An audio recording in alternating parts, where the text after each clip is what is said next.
Hey there, I'm Ryan. Welcome to today's acrylic landscape lesson. All of the tools and materials will be listed in the video description. And if you'd like help with the drawing process, I will have the traceable up over on Patreon along with the reference photo for color matching. If you're interested, check it out. But with that, let's jump into it and have some fun.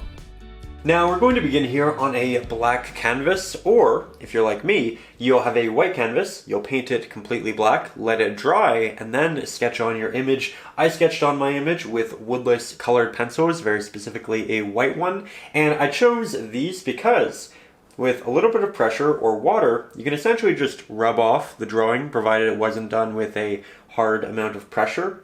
Though with that, I am going to be using a titanium white and a Mars black for the majority of this painting. We're going to begin by painting all of it in blacks, whites, grays, and then after, once it's all dry and we have our values instilled, we will go and add some colors via a glaze. But with that, I'm also going to be using a medium-sized round pointed brush. This one's about 1/3 of an inch, and we're going to start with it because the edges are quite soft, which means we can get some nice gradients, but the tip of it is nice and sharp, so we have that for details. It's a very versatile brush, which we are of course going to begin by dipping it in a little bit of water and wiping off the excess. This is going to help us blend our paint and keep it wet for a longer period of time. So we're going to start right up here with some of these glowing lights, some titanium white and about 1/5 that in Mars black. It's going to give us a lighter gray, and this is something that we can build up over time, but it'll give us a good base. Now I don't want much pigment on my brush, so you can see I'm taking it off. On the palette, we'll go in and apply it to the center of where our lights need to be. Then we'll use the side of the brush, again, that more rounded edge, and we'll work it out into the edges, slowly having it dissipate, just like that. It's a great, easy way of rendering a gradient, showing that that light is much more powerful in the center, where it's originating from, using very minimal amounts of pressure, and our brush is a little bit damp, so we're getting a fairly smooth blend. Though if you do get some brush stroke in there, it actually can look quite nice. Add some leading lines to the painting, so don't be too fearful of that. We can also go back, grab more, build up the center, and continue building the entirety of it. But we do have quite a few of these, so I'm actually going to move over to the left hand side, and you'll notice a bit of a pattern, 1, 2, then we have one here, put another one right here, there's another one here, and another one here. Once I get the majority of the paint off my brush, I'll go to the previous applications, blend them out, and I like to wait until I have almost no paint on my brush, just because it's a much easier job to control the pigment that is there. We can always go back and add more pigment. Now the top is the only space that's going to have this similarly applied shape and application, so we'll just mix a little bit more paint, again about 1/5 Mars black in relation to our titanium white. I don't want much pigment on my brush, so we're just going to take quite a lot of that off through here. And now, I'm going to go to some of our headlights, apply this pigment to the middle of them, just like that. We'll kind of bounce from vehicle to vehicle right now, just continuing to get more of this paint off. And as you can see, there are quite a few of these. Now, I will wipe the remainder of my brush off, or extra pigment. We'll head back to our previous applications, and it's quite watery, which is allowing the paint to spread more than it normally does. And it's going to give us a bit of a wider glow, which isn't necessarily a bad thing. Especially down here, we're going to have a lot of diffused light. So while the light is smaller in this spot, we are actually seeing quite a lot of it. Though, when it gets a little unruly like this, we can tame it, and I'll get you a little bit closer to show you that process. So, up close, as you can see, it's really quite wide. In that scenario, where it's wider than you want it to be, and by the way, we are going to want it to be that wide later on, but for now, it's not what we want to kind of construct our details. So I'm going to take some Mars Black pigment, just move that off to the side of my palette, work it around the area that I want to condense. And while this Mars Black looks different from what we have here, these are actually the same pigment. It's just that this is still wet and reflective.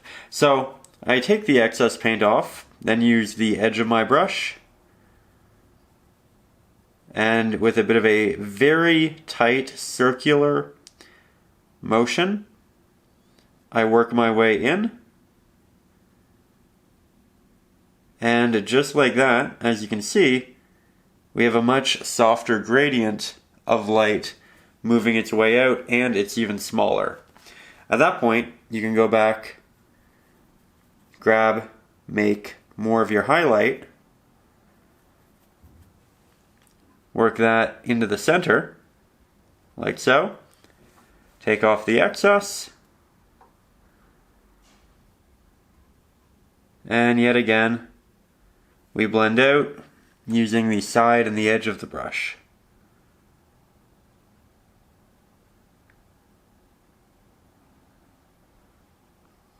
Now we're making it larger again, but it's much more controlled. And if it gets too large, we can simply go back to the Mars Black, wrap that around the edge, and bring it in. Now, this lesson is going to be in real time, all of the actual painting, but I'm going to show you a quick little time lapse here of that drying, just so you can see how it looks normal after about 2.5 minutes. So, I'm not going to touch the canvas, we'll speed up this footage, and then we'll continue actually working on the lesson together, but I think it's pretty neat to watch. So there we have it, fully dry to the touch. Hopefully that does act as a good reminder that through this process, as things dry, they will typically look a little bit more cohesive. But with that, we'll grab more of our pigment, head back to the others, because while we waited for that to dry, so did everything else. Which means we need to make those centers nice and wet again. And now we're going to be working against a potentially hard edge that was rendered from the previously dried paint because we never got a chance to expand it.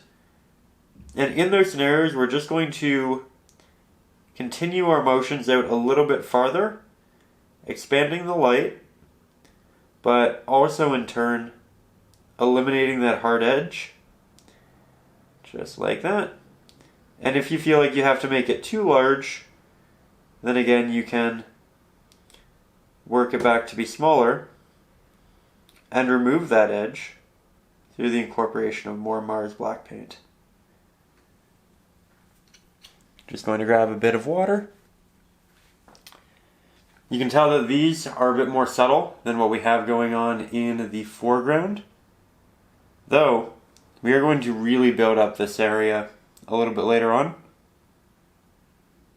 This is essentially our practice subject, as it's all very similar, and it gives us an opportunity to become comfortable with the application style, the pigments, the brush, and then we can get into the more complicated applications. But it's good to start in a place of comfort, and that is our goal.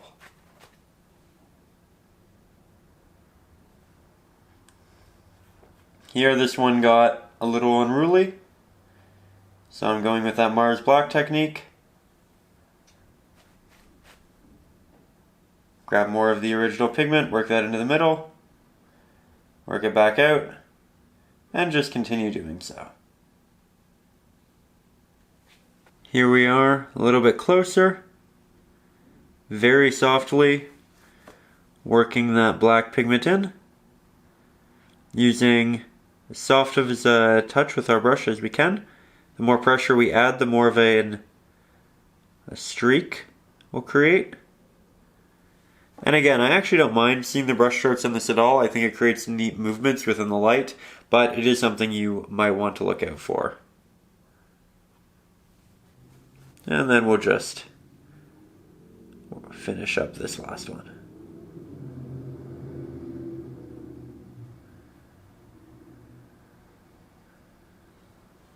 Now we're going to continue familiarizing ourselves with our brushes by moving on to the 1/3 inch flat-headed brush. And this, as you can see, shape-wise will be great for our windows, and it'll occupy a very similar amount of space. So with this, I'm actually going to remix the same pigment that we had before.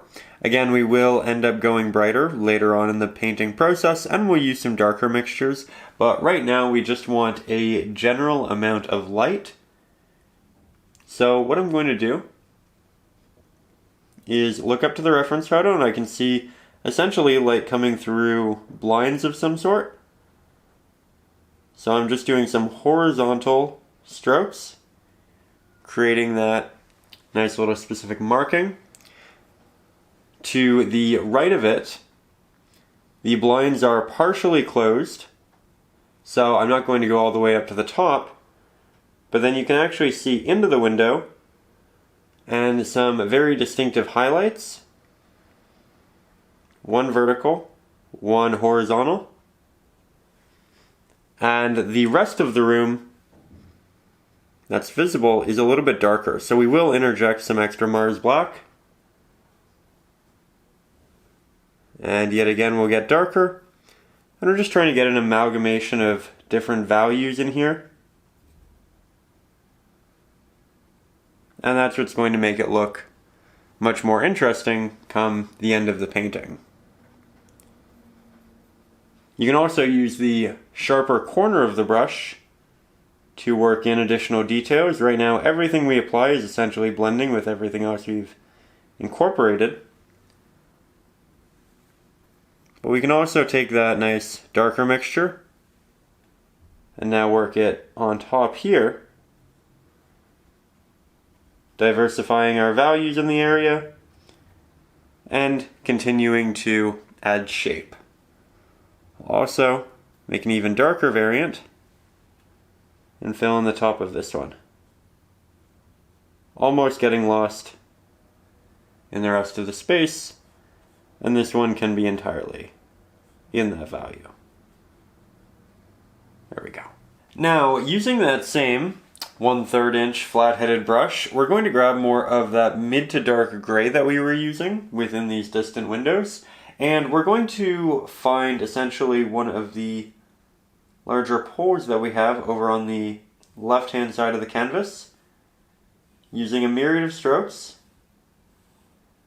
going to work my way down, create something relatively straight.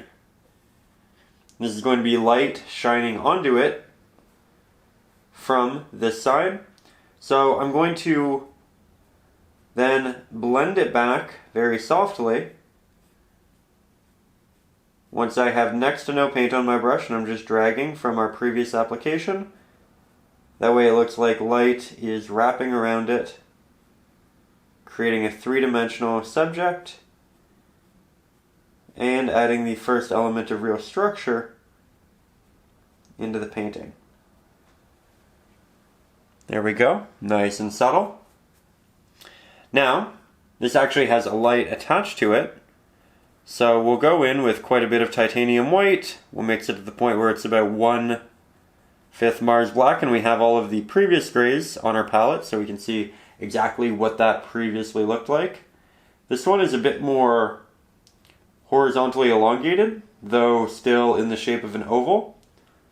It's not covering a window in the reference photo, but I'm going to do so just to create some additional depth. It shows that there is space within space.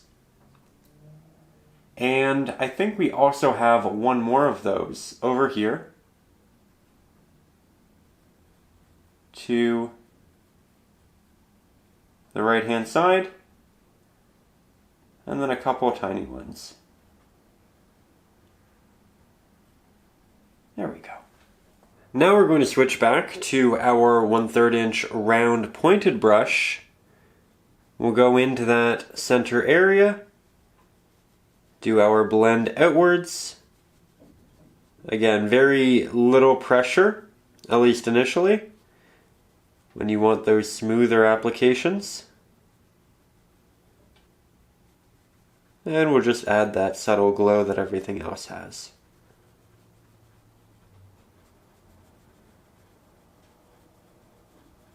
There we are. Now I'll head back down towards the bottom of the canvas and start working on the reflections that we have here from all the headlights that we just rendered. To do so, we will be going back to the 1/3 inch flat-headed brush. If you'd like to cover more of a surface area, you can use your 1/2 inch flat-headed brush. But yet again, I'm going to start with not the brightest possible pigment. I want to leave room for us to brighten things later on and do so very selectively. So I'm going in for more of this light gray, which we previously rendered. And I'm going to use my pinky finger to ground my hand, eliminate a good portion of shake. And then I'm going to work back and forth, moving forward. I try to apply slightly more pressure in the center area of the reflection, and then as I move towards the left and right, I relieve that pressure so that I get a bit more of a soft application, something that's more transparent and see-through, and that way it looks like it dissipates as we move towards the edges.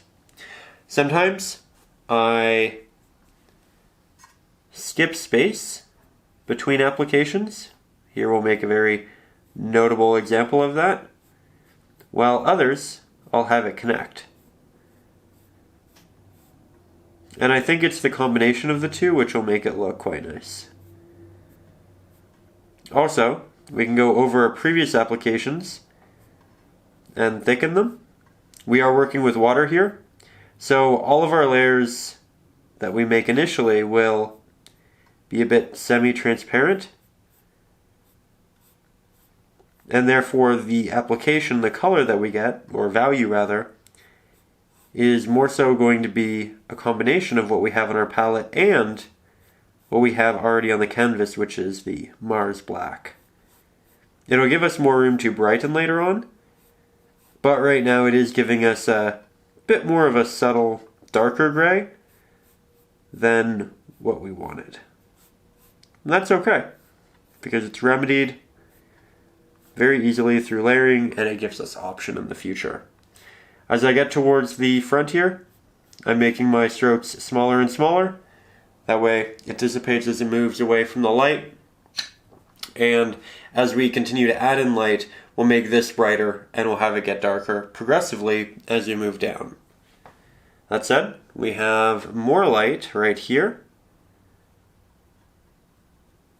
We can just use the corners of the brush in the very small areas.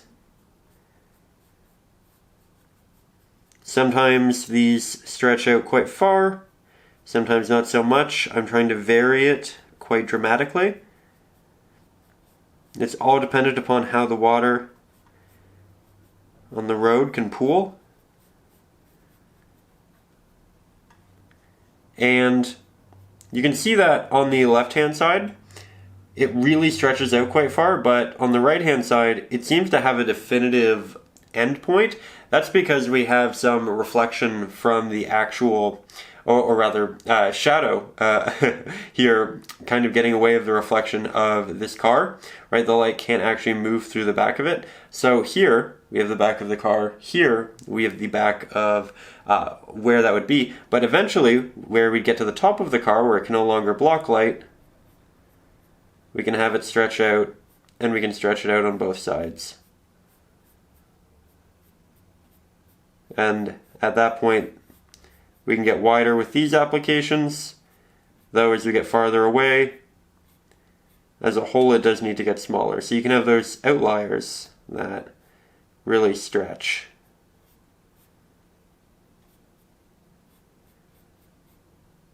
There we go. Again, don't want too much in that spot. And we can have a little bit up here. We'll very soon take a step back and make sure we're moving in the right direction. There we go.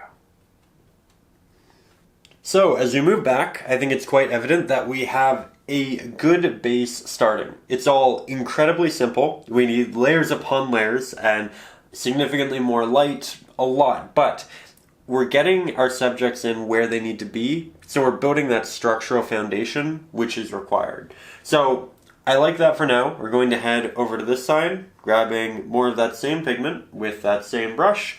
We, as you can see, have multiple headlights, and I'm going to keep these smaller because they are farther away, a bit more uniform as well, as when detail is farther away, generally visually it's amalgamated.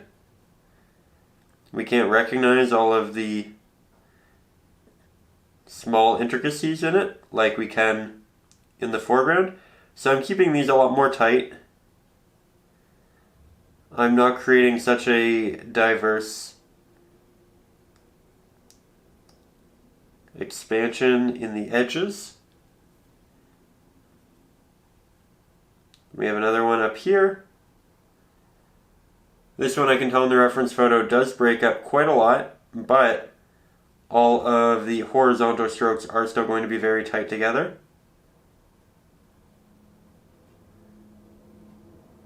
There we go. Looking good, looking very good. And we'll have just a hint of it over on this side.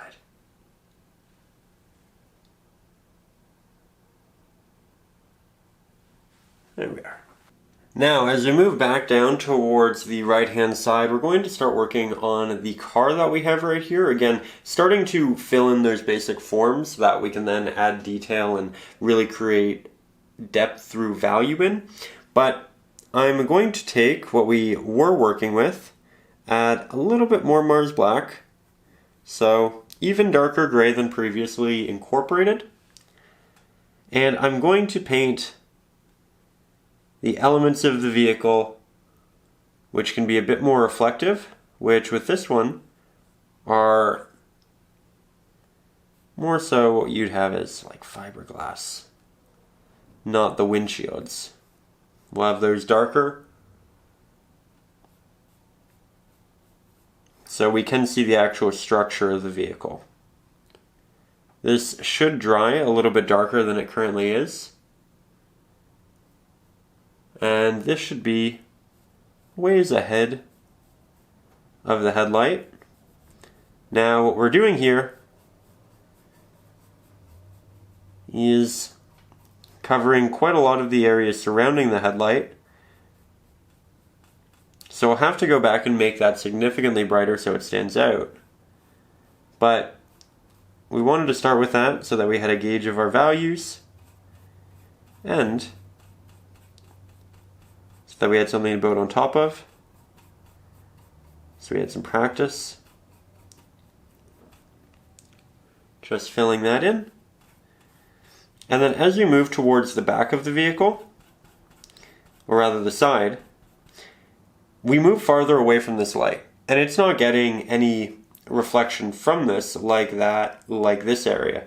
So what we're going to do is we're going to get more Mars Black, work that into the mixture, work that into the side, and we'll just progressively blend it from a Mars Black into a gray. Just like that.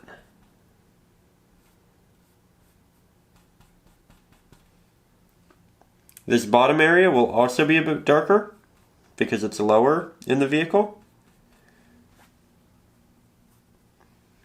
We're just thinking about where our subjects are in relation to light.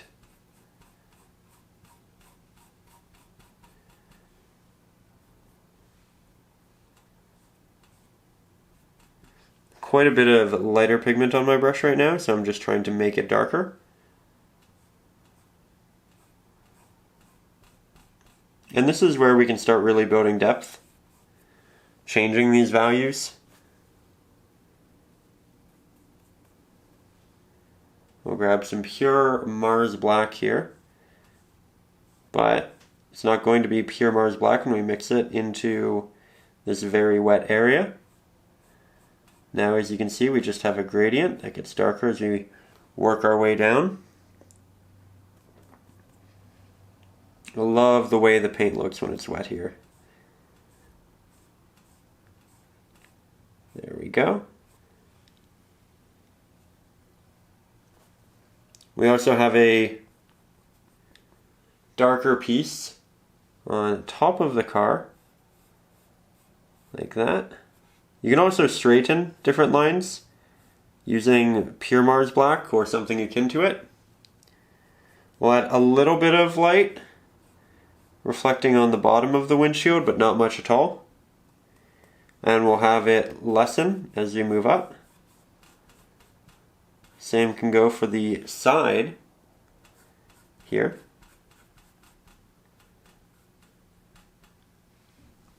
And then we do have a small detail right about here.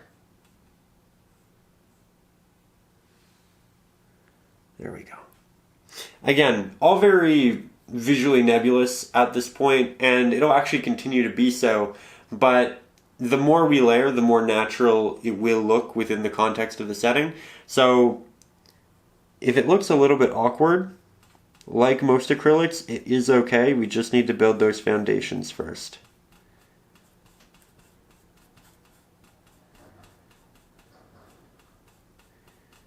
There we go.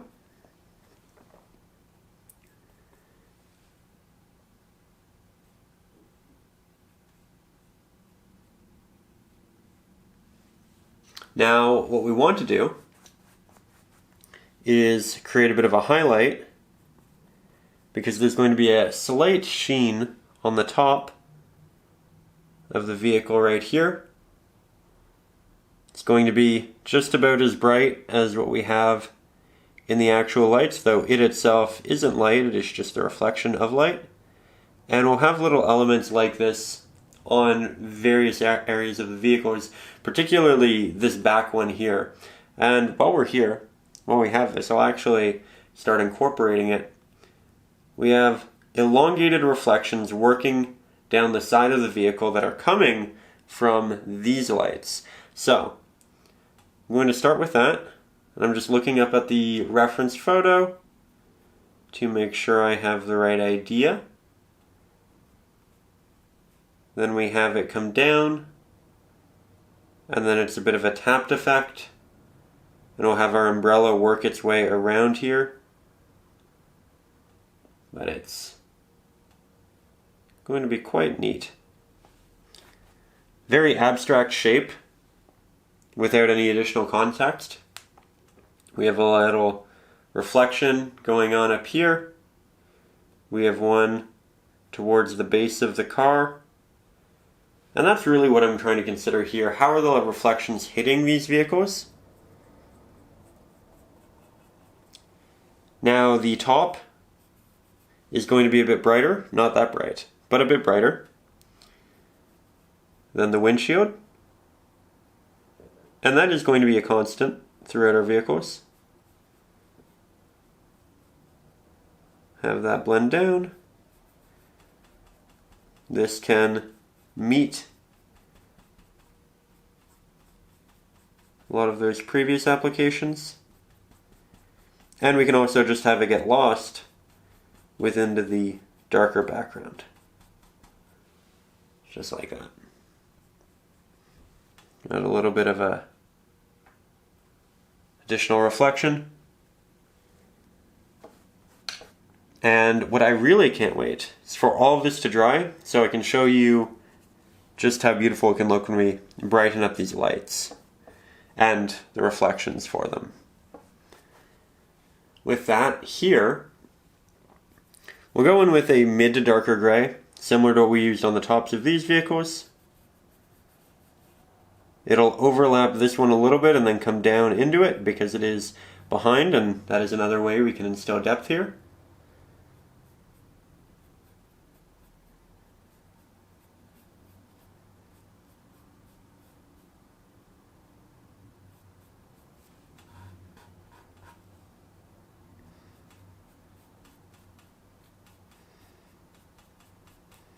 Not going to see much of this vehicle, but the fact that we don't see it just further draws attention to the shape of this one. Though I do want a little bit of the windshield.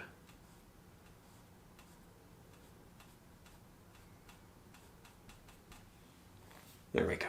Now, while I wait for this top area to dry, I'm going to grab some of those really darks that we used for the top of the vehicle and the sides, and I'm just going to work that horizontally in between a lot of the openings in these reflections. This is going to give us a second value. When we add our highlights, it'll create a third. You can even work this into some of those reflections if you want. It's all going to be incredibly subtle, but it's going to ensure that there isn't any negative space without application or direction, and that's really what's going to make this piece interesting long term, because we have a fair amount of subjects, but we also have a fair amount of just open spaces, and without some form of texture or movement, it'll feel underutilized. So we're just using this to work that in. I can tell that there's a bit of a highlight that stretches right through here, so I'll make note of that with a longer application, and then I make significantly shorter ones that start and stop throughout a lot of the rest here. Using lots of water so that I can get a lot of mileage with my paint, but also so these applications are very transparent and I can layer them over time rather than committing to a lot at once.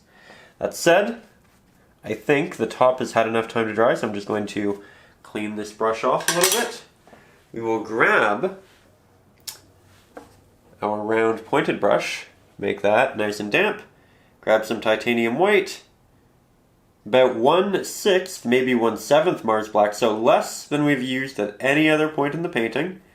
As you can tell, this is the brightest pigment on our palette. Take off the excess. We'll head into the middle here. I'll expand using the side of the brush. And this time, we're not just going to be painting the light in its physical finite form, but how it moves as well. And with these, it tends to move out a bit more horizontally and get diffused. So this is actually going to stretch rather far, like so. Trying to use as little pressure as possible. I have slightly more paint and water on the brush than I want, so I'm trying to get a fair amount of mileage out of it. And now we'll take off all of the remaining on a little cloth.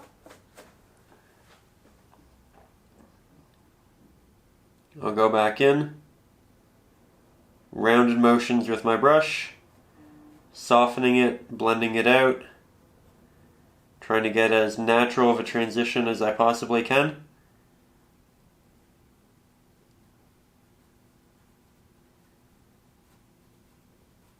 It's going to be most notable when we go over the darker negative space, like that of the side of the car and the windshields.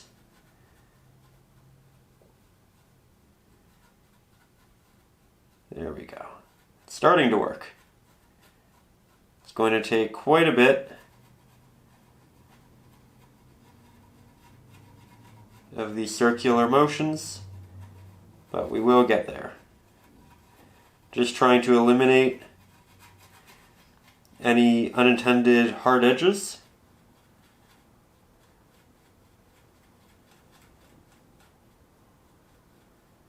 There we are. The important thing through this process is to have patience. If you apply too much paint, again, we can go back and we can grab the darker pigments and work that on top. But I find often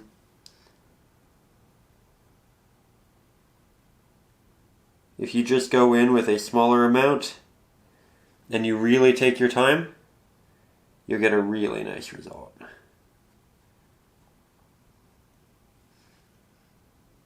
And we can progressively make this brighter as we apply towards the center.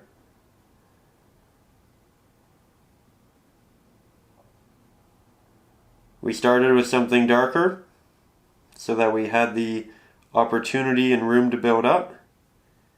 And typically we want to wait until the majority of it's all applied so that we can apply those highlights gradually and bring attention to certain areas.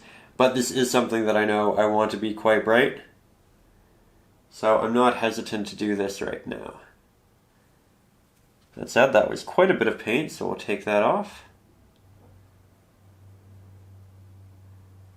You can see just how soft the light looks. And that's really what we're building up to. That said, while we can make this more dramatic, and while we still might, I'm going to head to this one, and I'm not going to start with that extremely bright pigment we worked up to.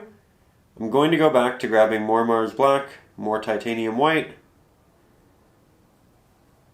get that mid to bright gray, and we can see it over here on the palette. Looks like a perfect match. When you paint in whites and blacks, it's a lot easier to refine your value than it is when you also work with hues. So you'll find that that part of the painting process is significantly easier, which isn't a bad thing. Though again, we can reintroduce hues into the painting later on, should you want to. So here I'm being mindful of the edge of the car. So I'm creating my line, but I'm doing so very softly, and we're having a little bit of that light bleed on.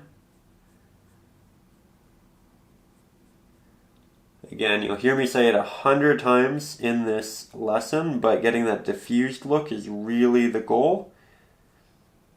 So having a lot of softer grays move outward through gradient is very much the goal. Now this actually expands quite a bit to the left, so yet again I'm going to work with a bit of a horizontal stroke that I'm now, while it's still a little bit wet, going to work back into rounded applications. There we go. Beautiful.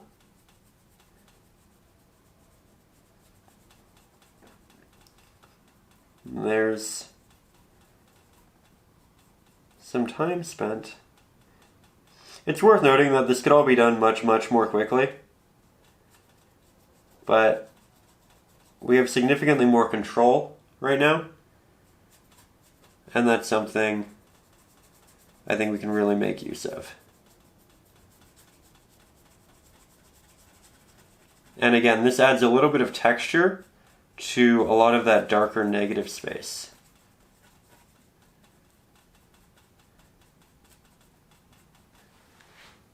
There we go. Create something brighter. I'm actually going to move the headlight out here. Yeah, I'm looking at the reference photo and it makes sense. I can see that line, it'll still work if it's right here.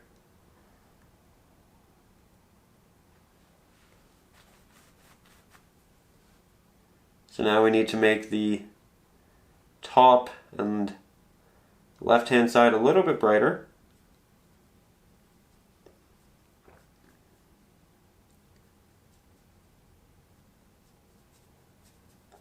There we go.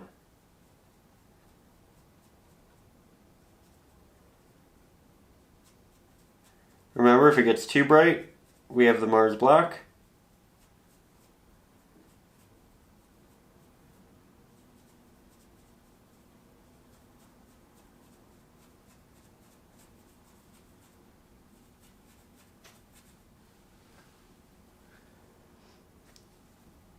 Go brighter.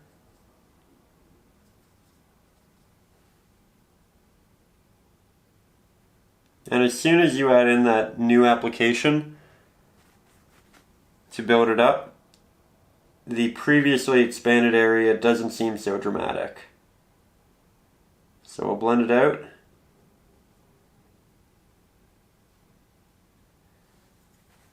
I have a little too much paint on my brush, so I'll get that off.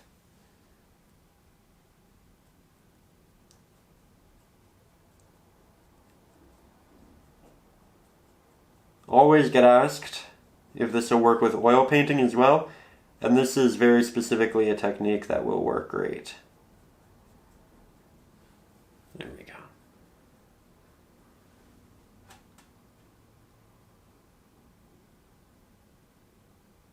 And then we have that diffused light, still visible, but not to a great degree. We sacrificed a lot of structure in this area, but I think that was actually a really, really good thing. We can implement a little bit of it if we want to by following the back of the vehicle, finding the bottom of the light or the vehicle, the back.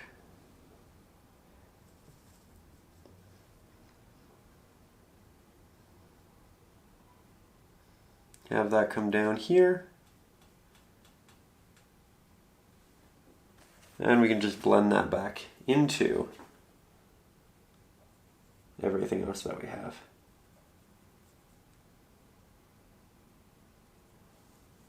Now we'll head right back down here, continue doing some touch-ups, and we're going to do so this time with an even brighter gray than what we did previously. So yet again, something similar to what we had in the actual lights. Now, this is going to be something we need to be a bit more careful with.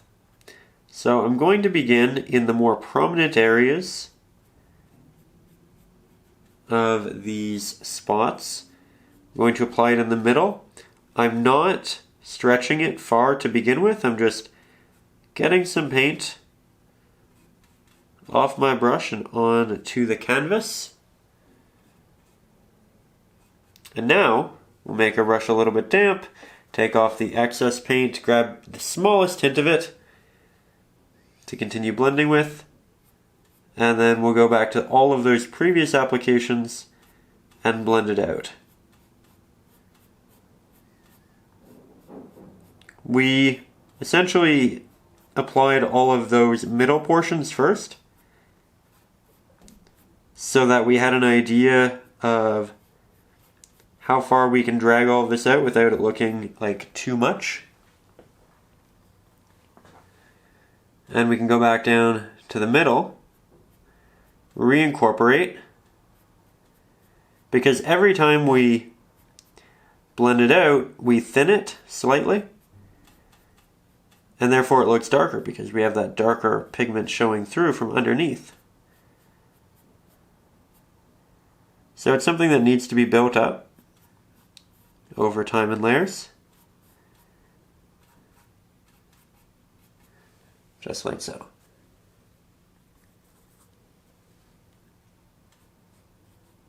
Going to combine a couple of the spots so that we have larger, more prominent reflections. Started small and segmented. That way we could decide what was working well and build it into these future larger layers.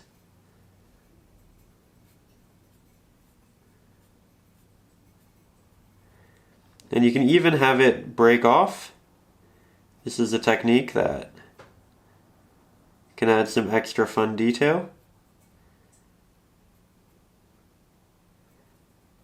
You can use the corner of your brush to get little spotting effects.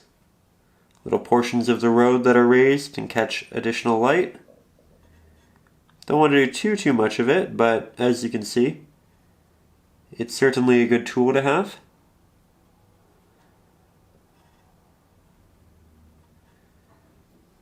Especially close to the edges of your other applications.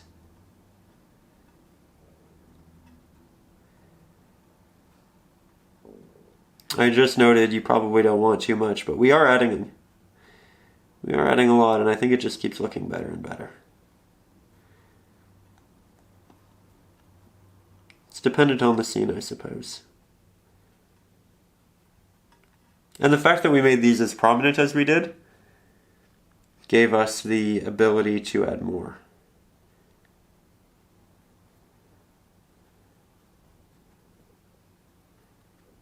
Getting that really nice road texture up close where you can actually see the detail. This isn't something we'll be doing farther back. Well, certainly not to this extent.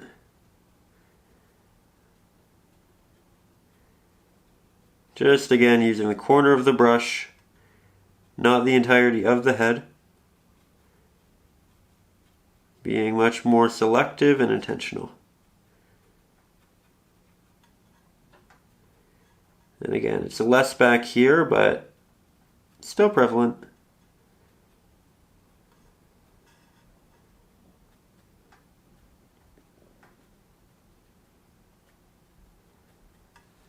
Good. Okay. Now I think we can start working on this one a little bit more. Though, again, we don't start with that. We start with something a little bit brighter than what we have, but still similar to the rest of the highlights in the painting. So I'm just looking up at the photo. We actually ended up moving the headlight over slightly to the left. So I'll move the primary highlights slightly over to the left as well. Again, we'll start with a lot of smaller horizontal applications that we can then amalgamate a little bit later on.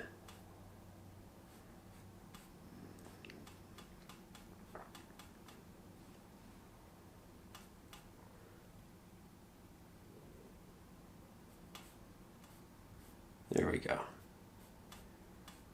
Starting to amalgamate.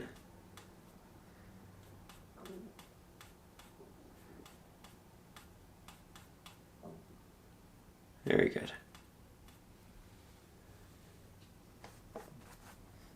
Now we'll take that extra pigment off, grab a small hint of it, drag out farther than it was.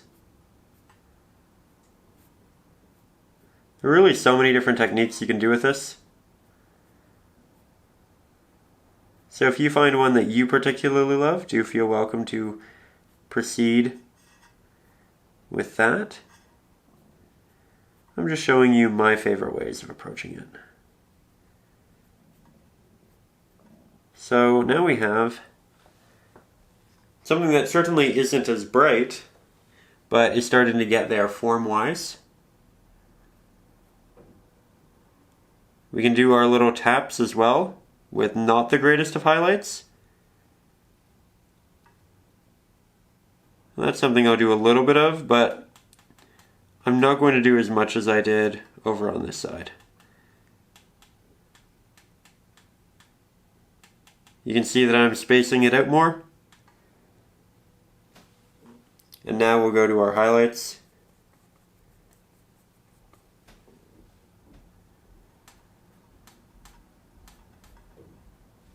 There we go. I'll tap these on first. Tapping a little bit of a drag anyway. And then once they're applied, we'll go back in and extend. Also make them a little bit larger. Extending predominantly to the left because again we have the vehicle in the way here, making it so that that light can't hit the road.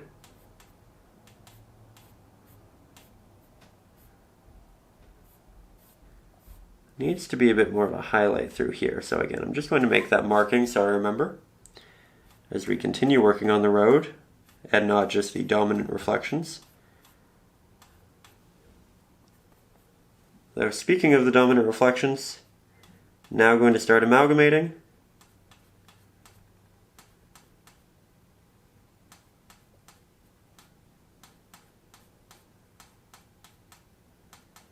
There we go.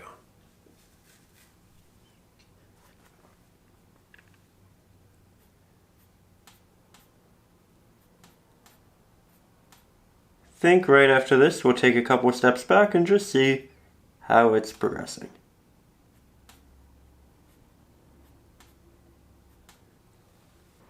So when we step back, I think it becomes significantly more noticeable how prominent the taps are over in the right-hand side and how few we did on this side. Might want to do a little bit more here just for balance, but I don't want to increase it to that amount by any means. Though, I think something else notable is here we have our brighter pigment, here we have our mid pigment and our darker pigment. There can be significantly more transitions between these two, and the more we add, the better it's going to look. So we'll add at least one more. Titanium white, Mars black. We don't want something as bright as what we have here or as dark as what we have here. So we're going for a mid value, just like that. And you don't want to extend this out too far. This is essentially just to bridge a little bit of a gap between your two pre-existing values. We still want that darker gray on the far sides to show. This is just to help get us there in a very natural way. We'll add a little bit of titanium white. This shouldn't make it too much brighter, but as you can see, help us continue that general transition.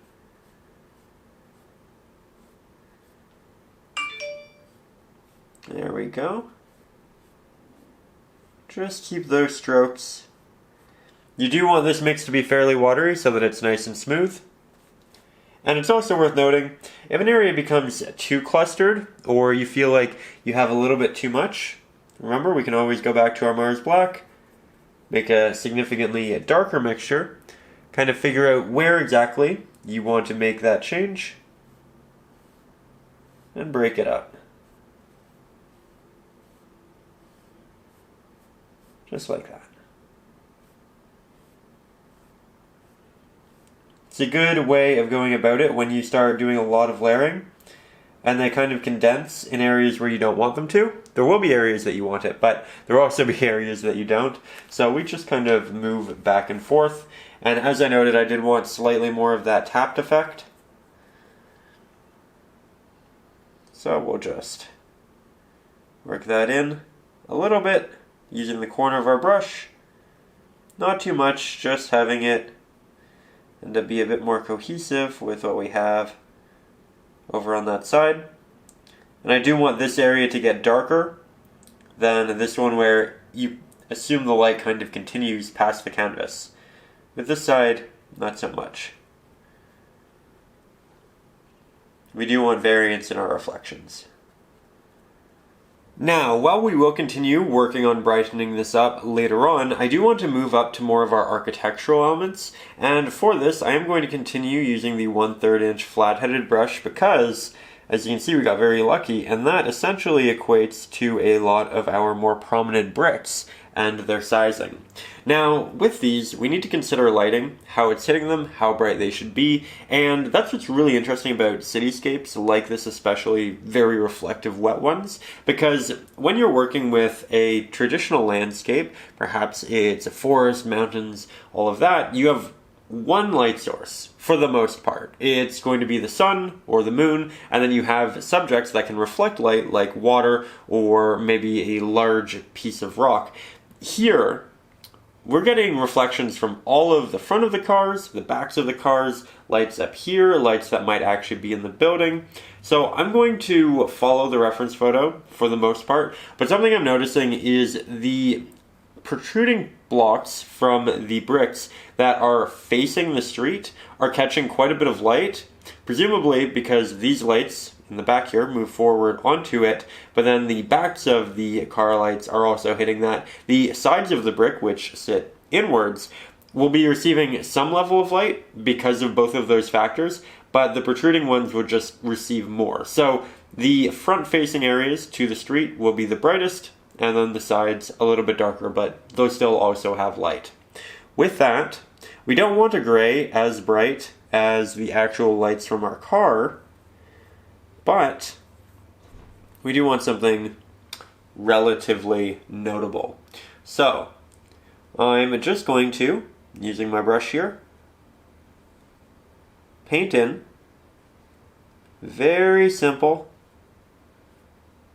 little bricks, as you can see. I'm not using too much water right now, though that can help with sharper edging, but by not using much water you get a very granular effect. You can see the tooth of the canvas, and that can often look really nice for stone. So that is something I'm trying to keep in mind. There we go. Should also probably put my phone on silent for this lesson. So apologies there if you've heard it a couple of times. We'll remedy that after we finish up with this section. There we go. I'm one of those people who almost never has their phone on them, and certainly with volume. But I'm expecting a new hamster wheel today for my little girl Timbit, and I need to ensure that when UPS gets here, I do get the call so I can run and grab that. I think I showed you my little hamster a couple of paintings back, but she's adorable.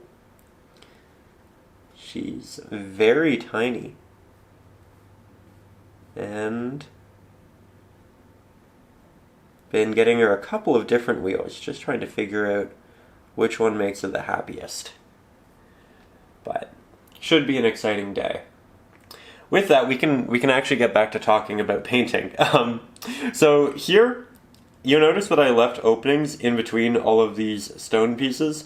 They're not perfect, and I like to keep them slightly not, just so that it has a little bit more character. It makes it look like an older building, right? But we do keep that space in between because there is that inset area which isn't going to receive as much light. We can go in with a slightly darker gray for that. But this is how we like to start because it's just a lot easier to go in with this singular pigment and then go back with what will sit in the middle a little bit later on. And the side of it should be a little bit darker, and that is not quite dark enough. So more Mars Black. We'll also mix up a good bit of paint here. There we go. We'll also have a couple of wreaths painted on top of it, which are notable in the reference photo. I am painting this around the holidays, but if you are not, if you find this video months from now, you're more than welcome to leave that part out. So there we have the sides to those. Just double checking the photo. And it looks like there are inset bricks a little bit farther down the road, but they're farther away from the street and they're not receiving as much light. So I'll paint the front face of them like I did these, but with this slightly darker gray. It's farther away, so I'm leaving the spacing between significantly smaller, a little bit more nebulous. Very good. And now we are going to continue with the same technique. More titanium white. head over to this side.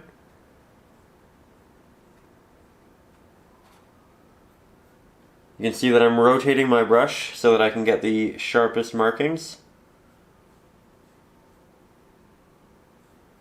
We got closer to us, so my application of these got a little bit larger. It's also not perfectly lined up, again apologies, with the ones beside. You can see the opening here doesn't fall directly beside the opening in the ones to the left, and that is going to make it look a lot more natural. In fact, avoiding that straight move through is, I think, something that can be very beneficial. Also, the last piece of stone for both this column and this column extends out farther, and also doesn't go back as far. So you can see how that's fairly linear, and then we go in, and then it's down, and here it's up, in, and then up. Same goes for this side as well. So just something to look out for. And now we'll make the darker backside. Be very subtle. There we go. Now for our wreath, we'll just start with a very dark base. Not quite as dark as our background, but certainly in that vein. Won't make it too big. And we'll add lights to this a little bit later on. We'll add another one here. Nice and easy. There we go. Now, as we continue to move upwards here, again, before adding any real detail to this space, we have a couple of signs. So the first one is going to be quite dark, though not as dark as a pure Mars black. So we'll just fill that in really nice and easy. It's a larger block, so it's relatively fine to work in. The next one up here is going to have a darker edge. So similar to what we have, like this, and like that. But the middle will be lighter. So we're looking for a pigment that's lighter than both this and this, though isn't actually bright. When we paint nature, we talk about needing diversity between trees, rocks, mountains, all of that. Here, our diversity comes in signs and types of bricks, all of that fun stuff. So, different things to take into consideration. There's a noticeable slight detail in the bottom of the sign. That looks like a little band of lighter print. Just like that. And then we might have a little one up here. And I'll just create some unique details. Very simple. The edges are also going to be receiving light, as we noted, because they are facing the street. And so we'll go in with some of that not only there, but here as well. We'll build up that highlight in particular areas to give it a little bit of a look of a sheen. It'll allude to the fact that it's wet. There we go. The actual top area will be similar to that of our brick, but we're getting farther and farther away from the road vertically. So it's going to get slightly darker. I'll do a little test down here. That is a little bit darker, but I think we can go just a bit more. It's a larger boxy area. Like that. If it blends in with the edges of our signs, we can always go back and edit one or the other. But there are also going to be scenarios where you will have matching values and it just makes sense. Sometimes you will choose to change that very intentionally. And that's an artistic liberty that you can take, but recognize that it isn't necessarily incorrect if the values do match pretty perfectly between different subjects, though it might not always mean it's the most aesthetic looking thing or decision to make. With that, we're continuing to move up. We're continuing to make our pigment darker. We can add extra details, and there are extra details in the reference photo, but when you're committing to a canvas of this size, and this is 9 by 12, you only have so much space and area for detail, and you don't want to overdo it in some areas because you may not be able to articulate said detail in other areas just due to spatial constraints. So we do leave out some details intentionally that we might feel will make it too messy or make an area feel cluttered when we can't produce that similar amount of detail elsewhere in other subjects. Different things to consider, but if you're working on a 24 by 36 inch canvas, this piece in particular, you are more than welcome to introduce more details. I'm just going to show you what we need structurally first, and then we can add in all of the fun bits later on. I know there's a lot of prefacing in this, but it's not a subject I think a lot of us are hyper familiar with or spend a lot of time with. So I feel like the conversation's probably for the best. With that, we continue, make it a little bit darker, and going to use my pinky finger to brace my hand here. Just double checking the reference photo. We have a couple sets of bricks, or stones, if you will. We'll do 3 in our painting, but much like what we had down below, we want a small gap in between each of the laid stones and a larger gap in between them where we presumably have windows. That said, I really wanted to dissipate as we move up, so that's why I started at the bottom, worked our way up. I'll go back and just apply a little bit more layering to these bottom pieces, and then we'll just let it run out as we get to the top. Now, as we step back, as you probably notice, this is actually quite bright in relation to what we have going on down here, and it almost steals the attention away. That is potentially an issue, but I do want to remind you that we are going to be making all of this a whole lot brighter. We did start with mid-grays, so we do have room to add just in case that was relatively bright, as it is. But additionally, once we have all of this worked in, we can also go back in with a darker wash, work it down so that you do have more light progressively coming upwards, but it's all a bit more muted than it currently is. So there are a couple of ways we can proceed, and if that does look relatively bright or like it's overshadowing this, don't worry about that, because there are multiple things we can do later down the road to balance it significantly better. With that, we are going to get closer again and start working on building number 2. Now, for this one, we have a rather large window, and I want this to be quite dark, so we're going to accentuate how dark it is by making the edges a little bit brighter. Now, I don't want it to be as bright as what we have these stones here, but we'll go for something similar. So Mars Black, we'll try about an equal amount of titanium white here for the first mix. Do a little test on the actual previous bricks, and that right there is a little bit too bright. So we'll add in about a third more Mars Black, do a test on the previous bricks, and that will do really well. So I'll cut along the edges first, because when you have fresh paint and a damp brush, you are going to get the sharpest markings initially. So we'll just ensure that we are making use of that. We'll bring it over here and back down. And then we'll have it kind of blend off into the background, so very soft markings this way, and if you don't have a soft blend, you can go in with a pure Mars Black and work it the other way, right? So far so good. I do want a little piece that works its way out on top of this. Actually, one second, just thinking. You know what?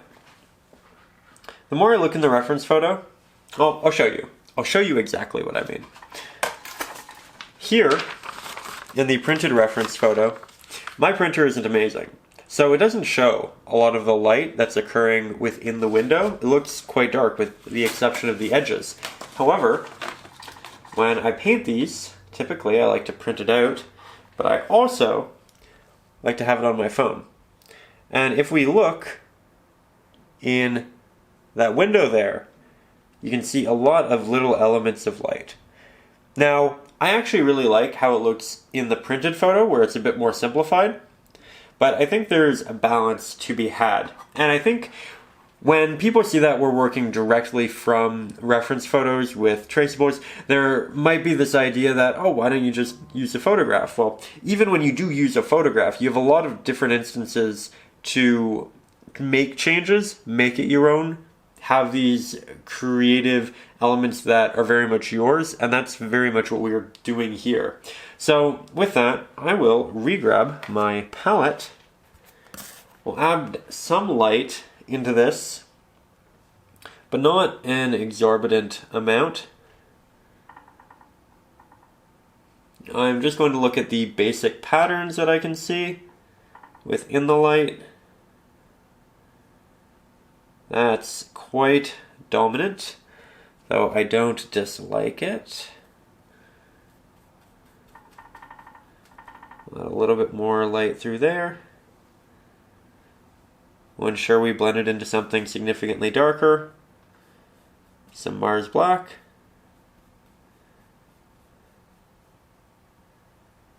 There we go. And I want there to be a top element that's also a little bit darker. This isn't actually the glass. More so seems to be akin to a sign. When we're interpreting dark photos that are taken at night in a rainstorm, sometimes the actual subjects can be a little nebulous, but we can take artistic liberties and have a lot of fun with it. Honestly, I feel like it makes me personally feel less constrained by the original image. I feel like I take more liberties, and I often end up doing a better job with these darker settings. Just because I can make it a bit more my own. Sacrifice elements of realism for elements that will aesthetically complement the rest of the piece. With that, here we have a larger piece that protrudes. People can sit underneath on rainy days, such as what we are painting.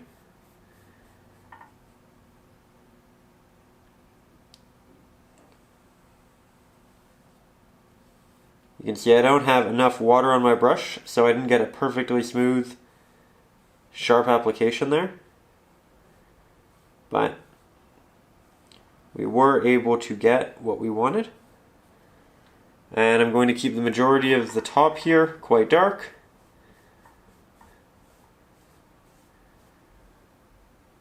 As it isn't going to be receiving much light at all. We'll just do enough of a gradient to show its general form, and that light is working its way up and around to an extent.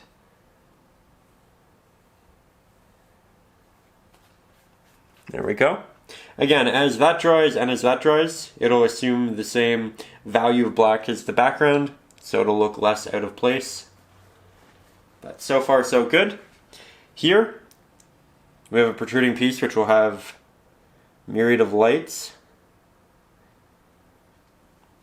And it'll be quite dark to begin with. So, much like this area, going in with a very dark base, we'll grab a medium gray to establish a bit of a highlight on the bottom lip of it. Grounding my finger on the edge of the canvas. This will be illuminated by the lights underneath. There we go. Can do a little bit of a highlight on the top from the taller lights, but we're not going to do too much. And then we'll go in with a greater highlight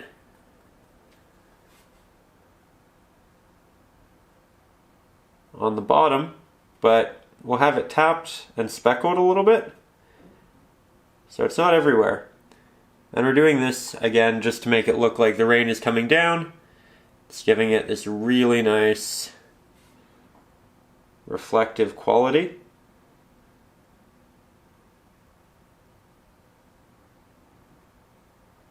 There we go.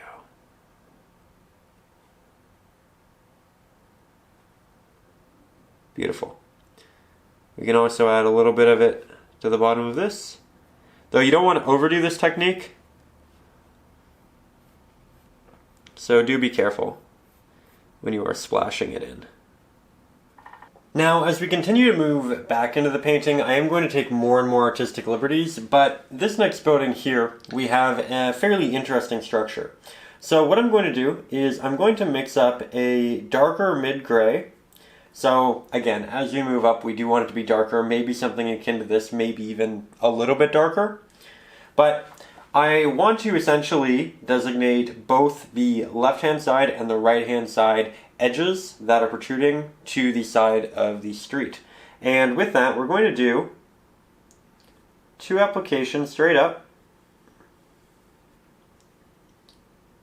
Oh, straighten that a little bit. And we can always actually use a physical ruler to help us in these scenarios.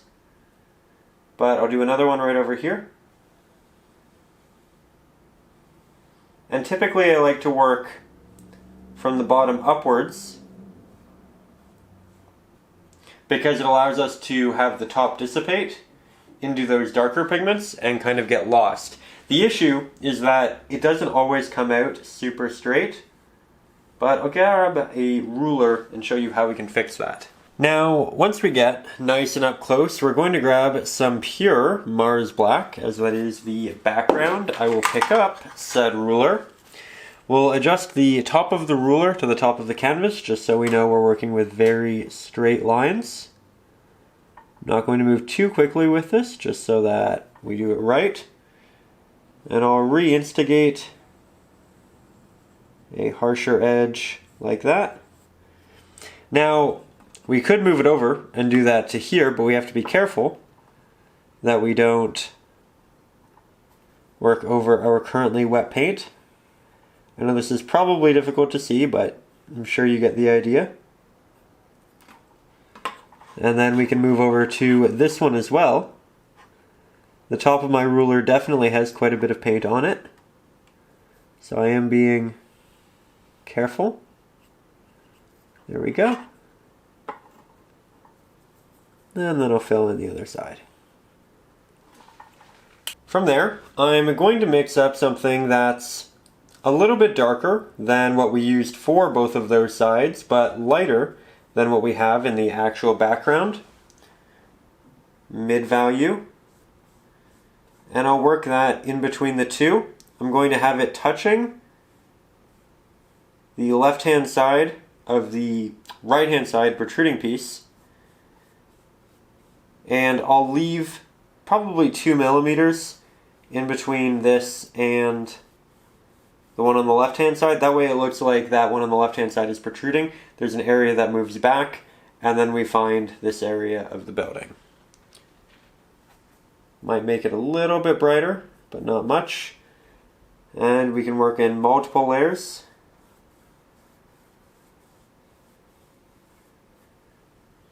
Yet again, being very subtle with the amount of brightness we interject into this.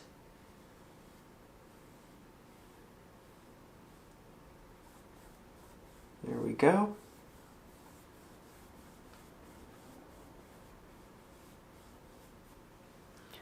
Now, from there, we'll interject some windows. Not too bright, go back to a mid-gray. Going to follow the general line work. Not going to do this to all of the windows, only a couple of them will be lights on and open. And if it gets a little bit too large, it's a very easy fix. in just going back to the pigment that we used there. Grab a little bit more.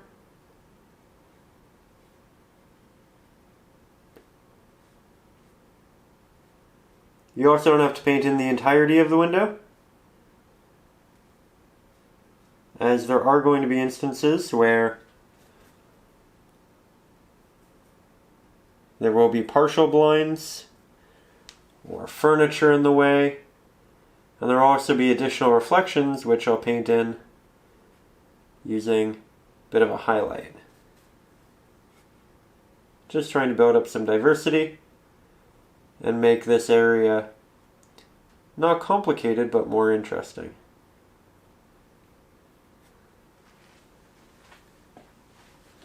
As we continue to move this way, we can go back to this if we decide we want more detail, but again, I really don't want to take attention from down here and move the eye up here, so we're going to actively simplify this for the most part and then add in detail should it be needed later. Here though, we can see quite a bit of the structure in the reference photo, and I like it a lot. I think if we go dark enough, it'll work. And again, we can darken it via a glaze later on. So I'm going to start by working in my more horizontal pieces. I have the edges drawn in, so might not need the ruler, and if we do, we can just use it to straighten things up.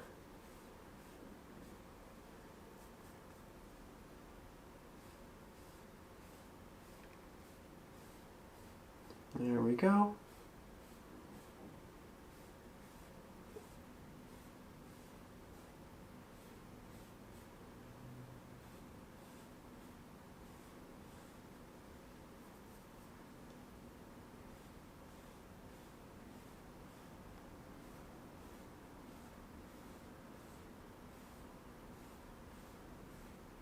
A little quiet here just because we are concentrating.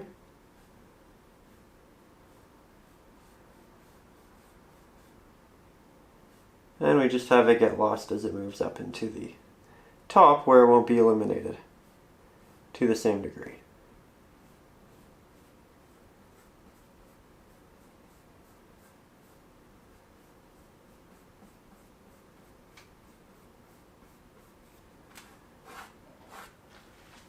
Now, getting closer, we're going to make it a bit more three-dimensional, but before we do, I'm going to grab some extra Mars Black, just Mars Black, and I'm going to continue to straighten this. We did a fairly good job with the ruler, but because we had to lift it a little bit, it wasn't perfect, and I just noticed at the top of that kind of had a bit more movement than I wanted, so we just fill that in.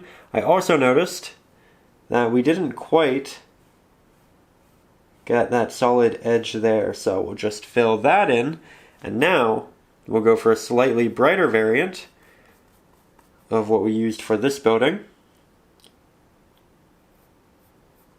That's too bright. We'll grab a bit more Mars Black.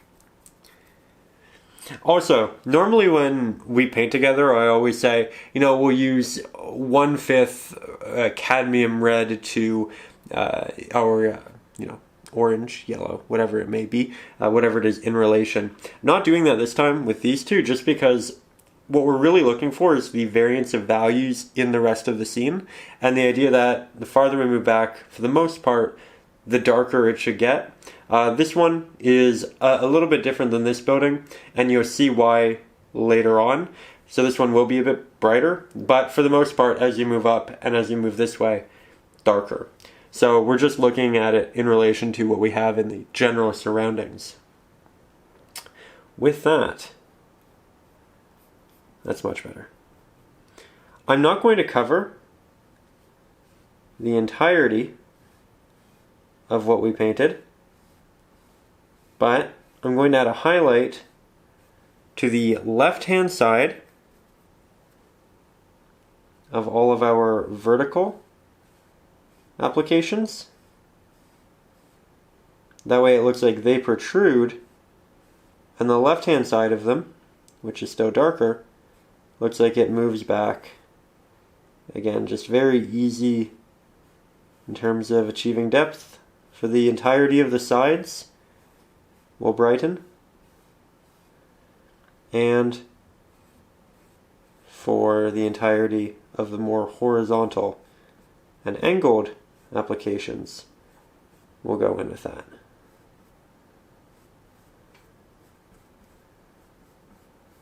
There we go. We can also go back in and make those darker if we want. I am going to make this building as a whole darker via glaze, but I do want that to be as it is right now. And we don't want to do our glaze over this at this point because we need everything to be entirely dry to do that successfully. Otherwise, we'll hinder the general line work and structures that we're working to implement. But with that, happy there. And I think we'll pull back and work on a slightly different section now. Here we'll switch to our liner brush, and as you can tell, very small tip, fantastic for detail work, and that's what we're going to be incorporating here. So a lot of titanium white, maybe 1/8 that Mars Black, probably less just because Mars Black is such a strong pigment. And while I want to create detail with this brush, if I were to try to do so now with all of this pigment on my in my hand, it would be too much to actively achieve those very small details because we have just such a massive amount of paint. So I'm going to actually clean my brush of that paint, wipe off the excess, make sure the brush is damp, then we'll go back in, we'll grab a very small amount of pigment, which we can actually control to a better degree, and now we'll have some fun just tapping on lights to our wreaths that we have here.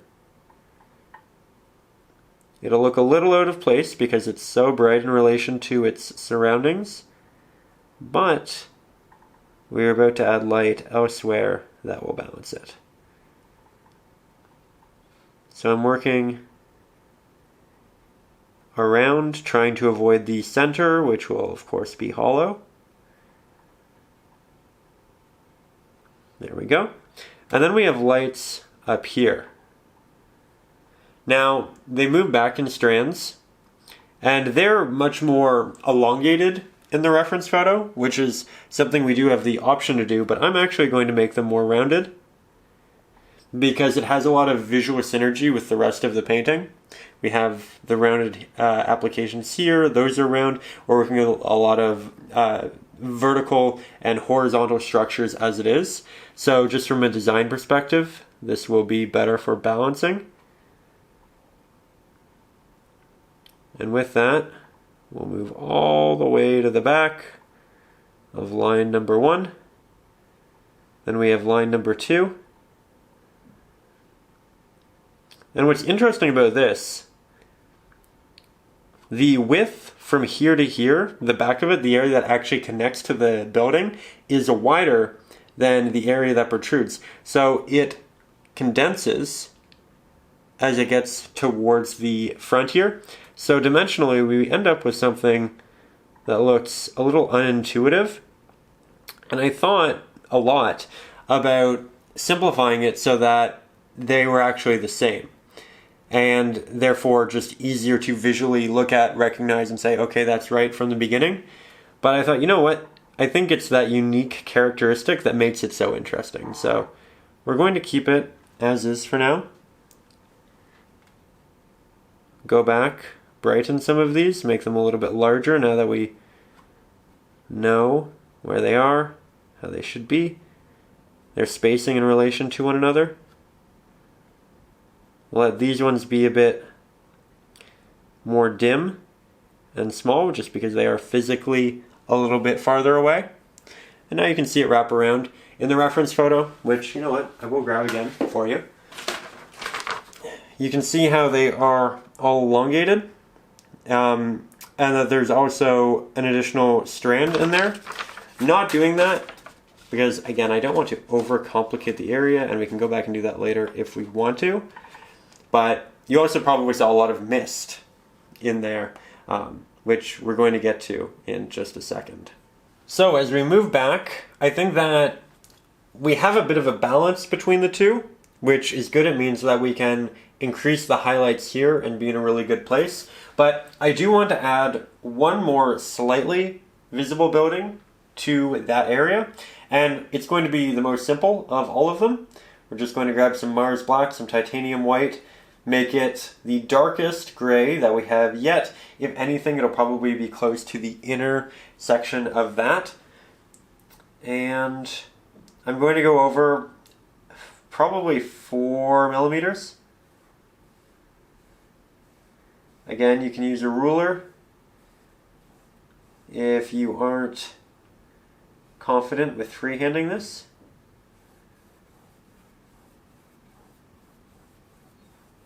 And I'm just going to fill in the body of the building. Very simple. Very, very simple. We'll probably go back and darken it. We'll definitely darken the top when we're glazing that over. But again, we want it to disappear into essentially nothing. And we need to do all of these backing buildings before we do any of the light that occurs within this area, because that's going to be painted on top of this. We also have a figure with an umbrella in the middle here. I am painting over it. I'm not worried. I just plan on going back and redrawing that. And I do occasionally get asked why I bother drawing things when I end up painting them over.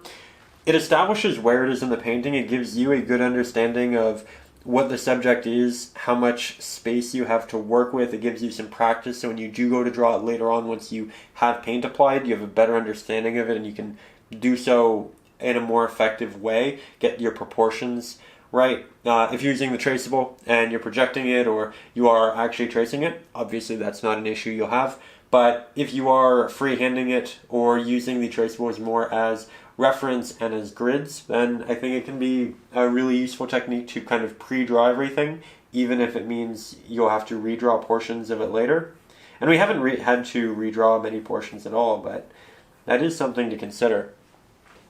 And I like that so much. I think we'll do one more, but darker. And this one we probably won't really even see after it dries. And I'm not going to do much. I'll have it just dissipate as it moves towards the left.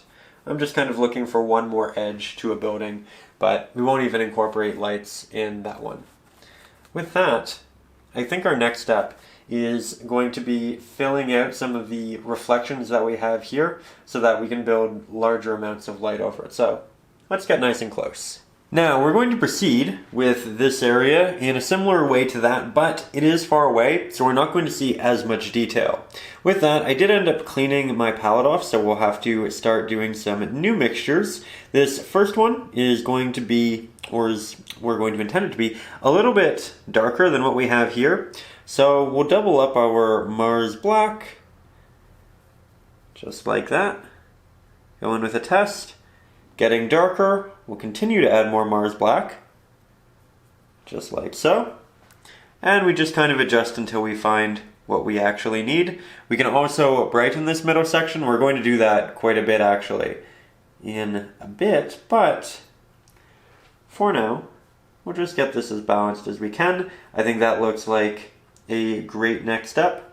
So we're going to go to the sides of these and occasionally overtop the middle, work that out. We have a vehicle right here, and we have a little structure to the side. We can paint over them because we can always go back and paint them later in the process.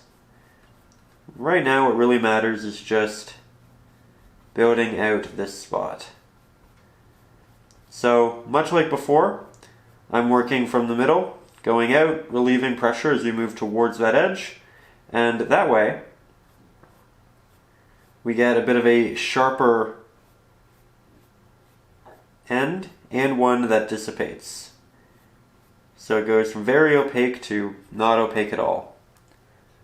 Grab a bit more of our Mars Black as we get farther and farther out. Now we are covering up essentially the entirety of the figure that we had over here, but that's okay. And we'll continue with those horizontal markings. We'll work them in between some of the open spots here, that way we don't have that true dark of the canvas. And again, if we end up doing a lot of these darker applications, arguably too many, it's very easy to go back and remedy. So no worries there. And we'll also continue to proceed with this all the way down. Though I will back up the camera so you can get a better view. So, as we continue to proceed downwards, we're going to stick with that same value, and we're not going any darker because at this point, if we were, we probably just wouldn't notice it. This is probably going to dry a little bit darker than when we apply it as well. So I do need more paint. We'll mix that up. I'll leave some of our last mixture to the side, that way we have something very close to mix with. I'm covering up a portion of where the wheel will be, but that's okay. We're going to connect this into our applications over on the right hand side, and then we'll go back to something a little bit brighter and we'll start rebuilding. So we're going to, over time, add very minimal amounts of our titanium white. We'll re-interject that into the reflections from the headlights, trying to keep my brush fairly watery. That way my applications can be sharp, but also so they can dissipate easily, and so that they're nice and tiny. Though again, you don't want as much detail in these as we have over in here. We'll also have some areas that catch a little bit of extra light down here, which will act as a nice little balance. We don't want it to become too uniform though, otherwise it can look like actual bodies of water. So we'll have a bit of a start and stop here and there. And if an area gets too bright, it's very easy to cover up yet again. Now, more white in that mixture.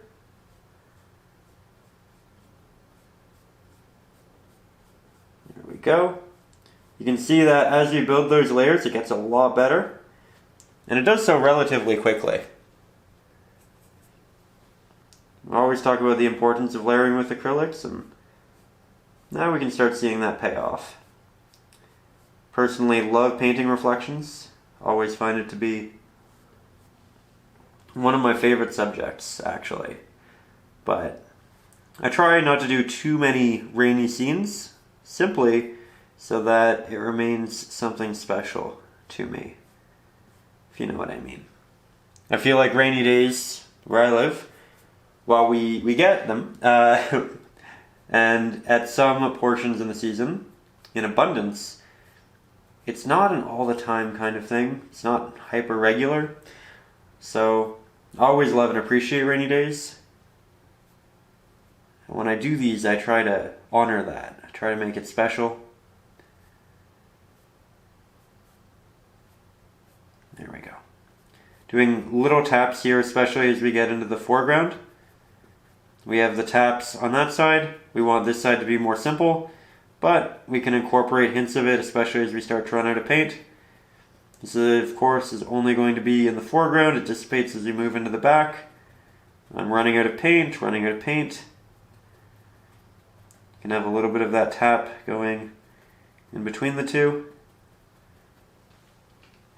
Also, I do apologize if occasionally my hand does get in the way.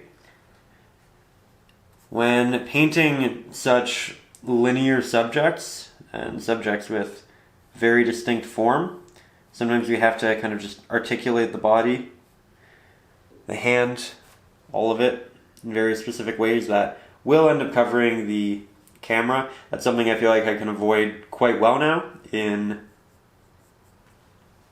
our landscapes and more nature-focused pieces, but when it comes to structures like this, sometimes it's just kind of unavoidable to get that correct stroke. And that's something I would advise moving around the canvas as you see fit with these.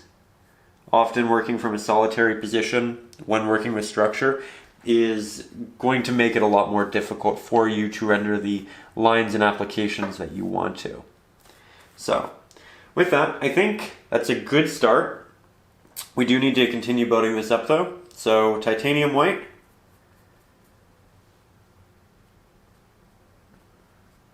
Lots of taps. Again, creating clusters within this, leaving slight openings occasionally.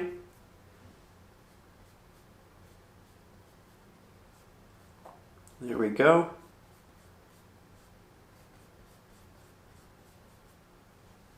Nice.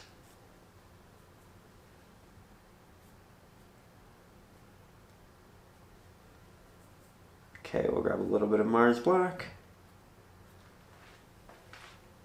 Let's get you a little bit closer again. Now, when we get closer, we can see the detail better, but I think it's still quite noticeable just how different our values is between the two. And these, remember, aren't even close to a pure white. They're still grays. They're just brighter grays. So we do have quite a bit to build up to. And I thought I'd bring you up close so you can see how I'm doing that with very small, detailed markings. It's not hyper blocky. We're trying to retain a good amount of control, and we're still mixing it with the darker mixture. There we go. Doing little taps to the sides, not too many, and not in the same way that we did the bottom. These taps are still linear. They still present themselves horizontally. They are just slightly separated from the primary strokes that occur in the center. Get a bit more titanium white.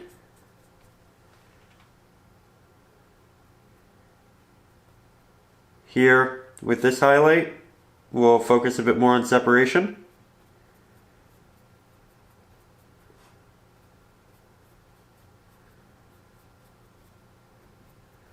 And as we get farther away, they will lessen.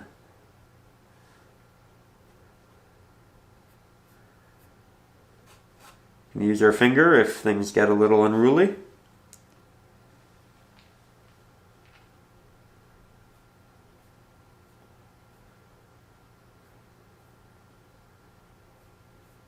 There we go. Okay, the next step will be in this area and with light, but in a different way. Now, in the photo here, we'll notice an abundance of mist in this center spot, really coming from right here, and it extends out to about there, goes up to about there, and that is what we are tackling next. So, I'm going to do so with the smaller round pointed brush. Again, this one's about 1/3 of an inch. We used it for this area. We used the side of our brush. I'm going to make sure my brush is nice and damp, so dipping it in a little bit of water, wiping off the excess. We'll grab that titanium white, and we'll try to create a mix that's very similar to our highlight, if not just a hint darker. So I'm going to work beside what we were previously working with. I'm making an abundance of it because we are going to be filling in a very large spot. And that right there looks like a slightly, just minorly, darker variant of what we have up here. Now we could apply this pigment to the canvas, and if we do, it's going to go forever because we have a lot of paint on our brush from that mixing process. Here you can see I'm working my way around those lights, and for here, that's honestly okay, but normally, again, this would just be too substantial to really work with in a significant way. Now, the value is very similar to that of the actual light, so I'm just going to try to let them still be a little bit notable just through my application style. And then as I move towards the edges, left, right, up, and down, I'm going to work with this rounded application, which is eventually going to get quite gritty. We're going to see the tooth in the canvas. It's going to look messy, but now I'll make my brush a bit more damp. Grab a hint of it, not much, go into the middle, And we'll continue to work our way out. This is another portion where you just kind of have to trust the process, though I do recommend watching this process in its entirety first before you proceed with your variant. So here, I'm working my way down into some of the reflection. It's making it all a bit more cohesive. Trying to not leave too many openings within the mist. We're naturally going to create more dense areas through this application, just because it's so spread out. Now we'll grab a bit more paint, a bit more water. We can make it slightly darker as we start to move out towards the edges.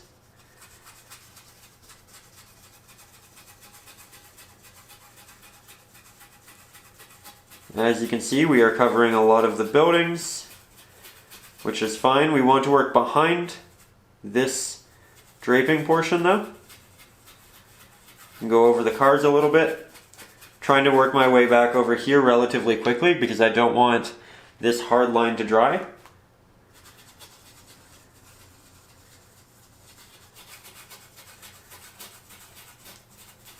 Continue to work our way up.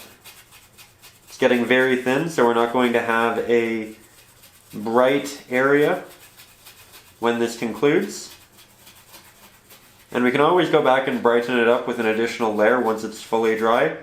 But we don't want to add any more water to it at this point because we don't want to start stripping paint off, which can be an issue if we're not careful and the pigment is starting to dry. Once it's fully dry, that won't be an issue. We don't have to worry about it. But for now, we are going to be wary. Just going to try to soften some of the notably harder portions by going over them. Still using the side of my brush. Still working somewhat hastily. And you can try this on another canvas first, just because it is really its own technique. But that is all a little bit too wet to work with. So what I'm going to do is I'm going to head down towards the bottom here, an area that is dry. I'm just going to blend it out here, soften it. Trying to leave as little of a brush stroke as I can. And often that's achieved by just being very soft with the brush.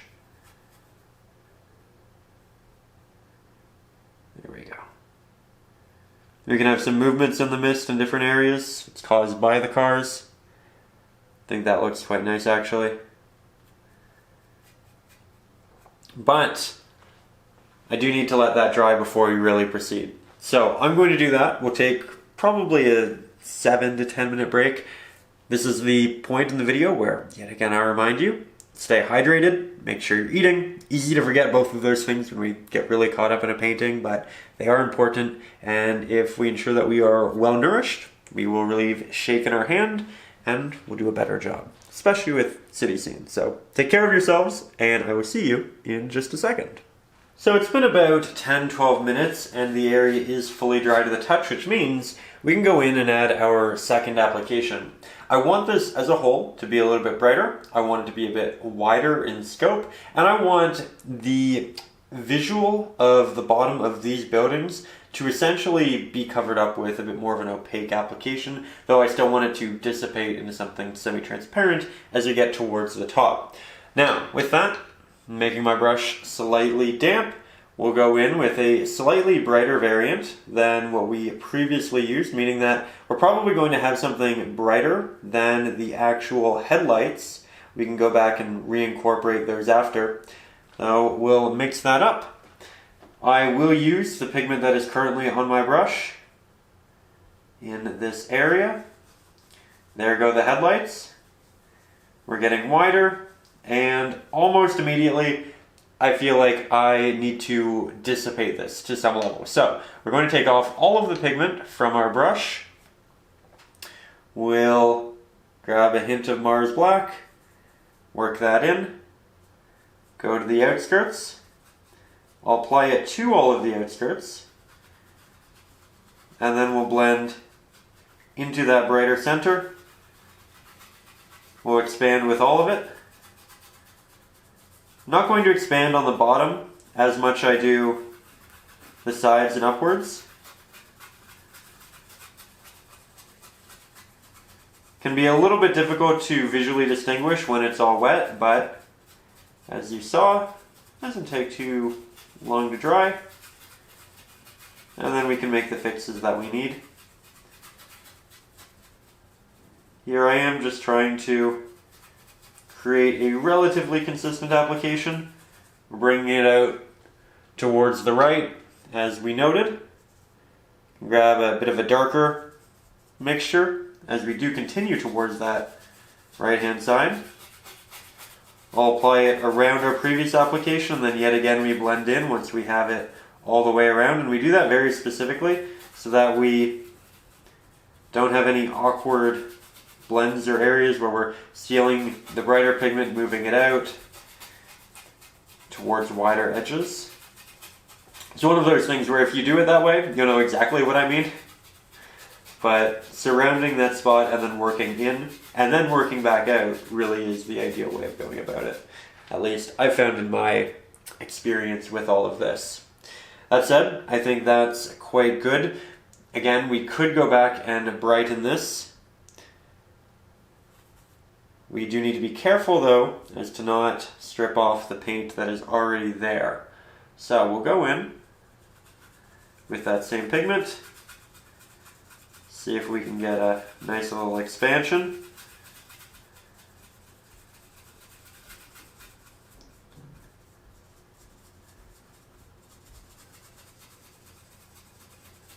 Everything's still fairly wet, so the blending is easy. It's just keeping it consistent that we're working with.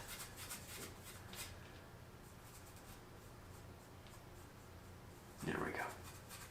A little bit visually nebulous down there, which I actually like a lot. And we'll just bring this up into the other lights. Create a nice soft transition. And there we go.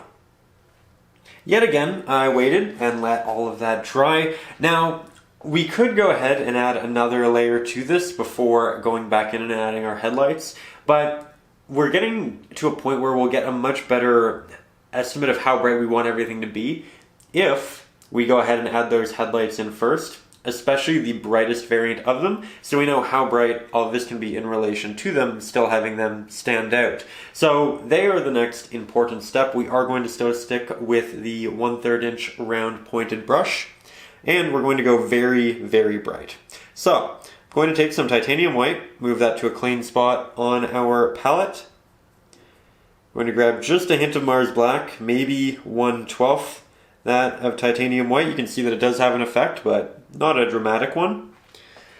We're going to find the reflections in our headlights so we know exactly where our initial ones were. Create one, create two, make that a little bit larger. We do have a third that's up here, slightly covered, and then we do have a couple more right there, along with their reflection. Now, these reflections are going to get a lot brighter as well, but we're not really going to do a lot of it with this brush. As you can see, we can use it because the top of it is nice and sharp, but we will get a better effect going back to the 1/3 inch flat-headed brush. So right now, we just want to blend these out, and if we're really running out of paint, we can also apply it and start working it to the other areas, though that is dependent and we don't have to right now. Instead, we'll take the majority of paint off our brush, make it wet, dry it off, go back in, rounded strokes, just like that. There we go.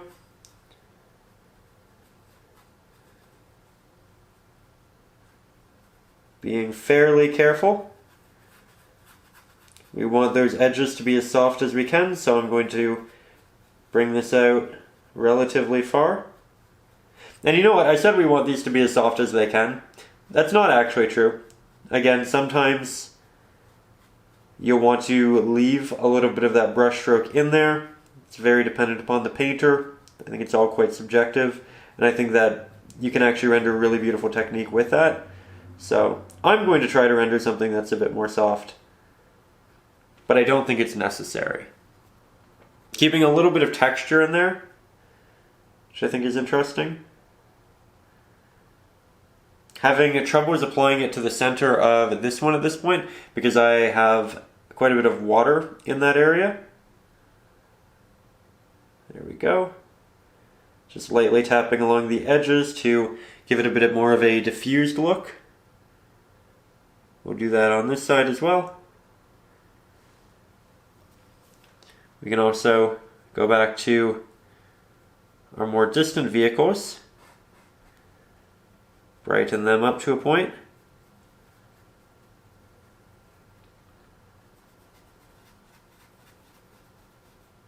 Remember that we do have this vehicle in front, so the light can't get too bright. And we don't want to disrupt the entirety of the shape of the car. But since we're brightening the center, we can brighten the rest to an extent. You can see just how much of a dramatic effect this has on the painting. Saving those bright values for later. And you don't have to jump to something this bright immediately. You can slowly work your way up to it, or stop before you get to it, depending upon the look you want and how stark you want your contrast to be in the painting.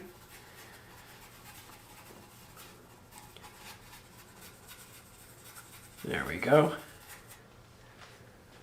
I think that looks quite nice. Put down our round pointed brush for a minute. Pick back up our 1/3 inch flat. Grab a hint of that Mars black, create something predominantly bright, take off the excess paint that we were mixing with, go back, grab a little bit more, not too much. Now we can add some really nice highlights to our previously applied ground. Try to stay within frame here for you. Maybe go a little bit brighter.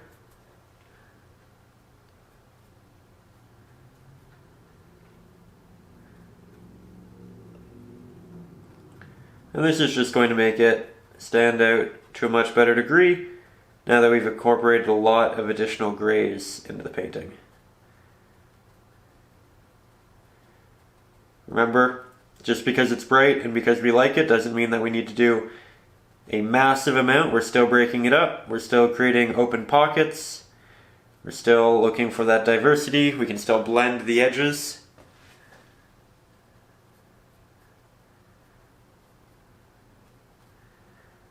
Doing a couple little applications kind of in the middle to create that nice blend. This will of course create a little bit of an effect, though it'll start all the way up here.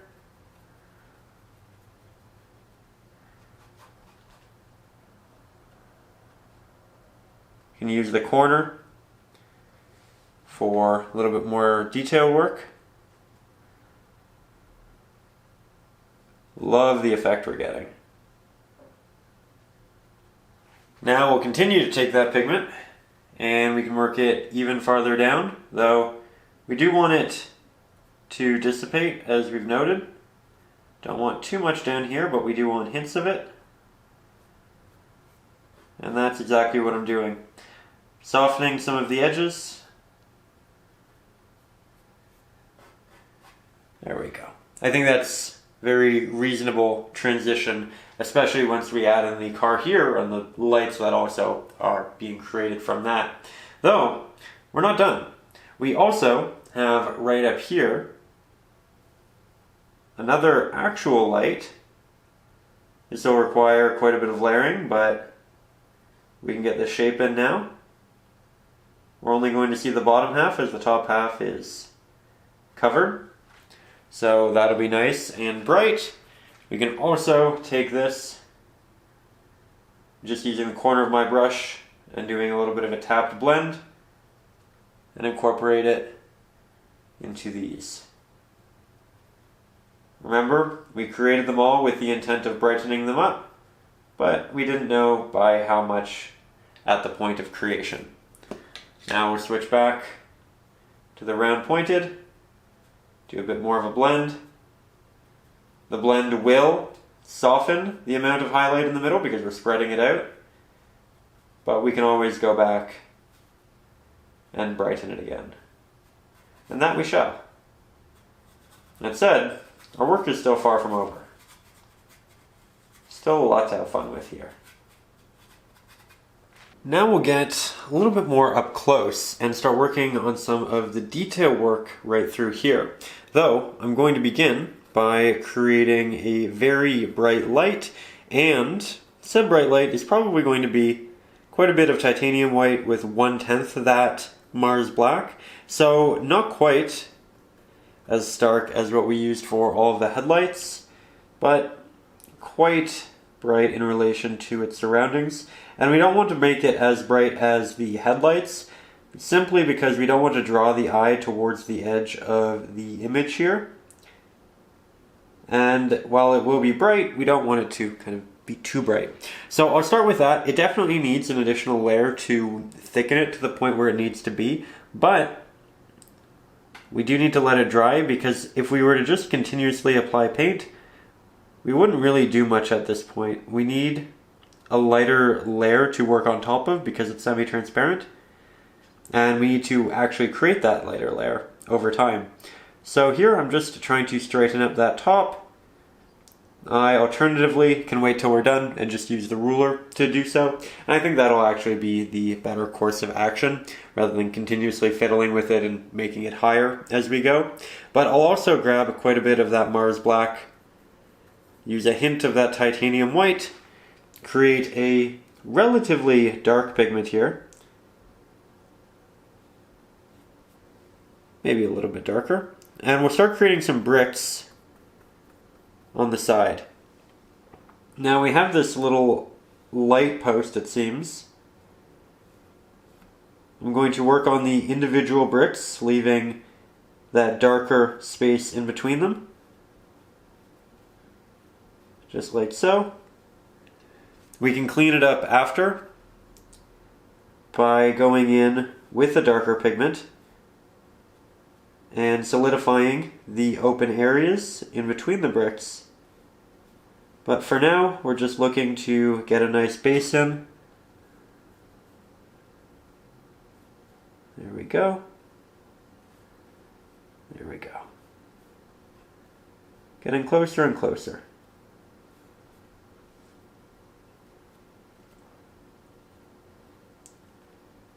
Continuously head down until we get about there. And when we get here, we essentially get to the area where the car is going to be, so we don't need to continue that. Though I will go back over a couple of these once they start to dry, and just ensure that we have a nice application. The next area here will be not as dark as the black that we have, but still quite dark. And here we'll be redefining its shape. I want it to protrude out a little bit farther than the actual bricks. There we go. And then there's another piece on top, which is quite interesting. Going to move this one in a little bit from how far that it protruded.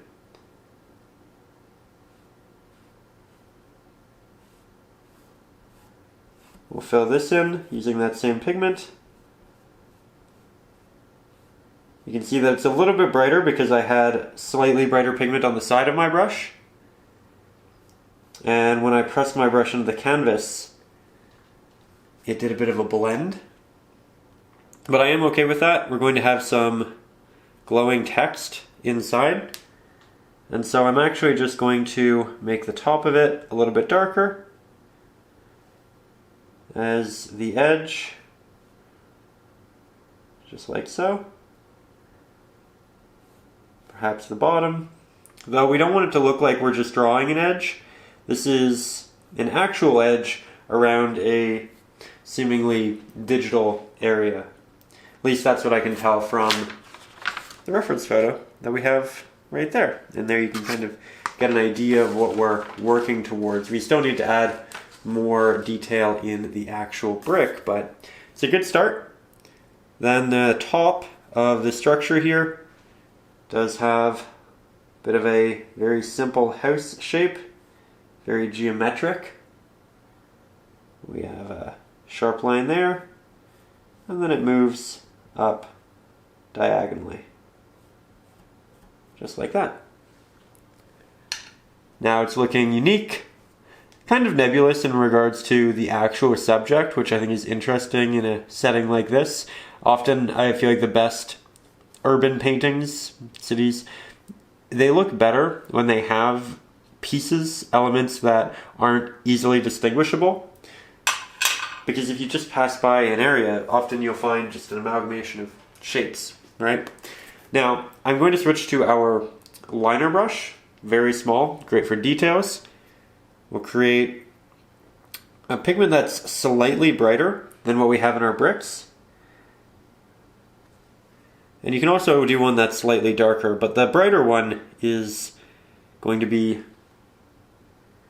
important for creating some slight highlights, which we can incorporate on the sides of these bricks because they will be catching light from the headlights.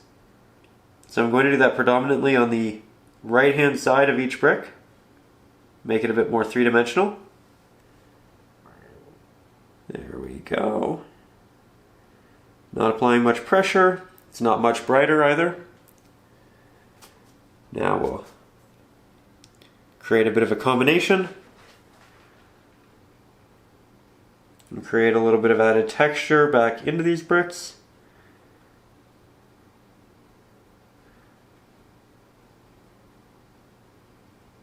Like that a lot.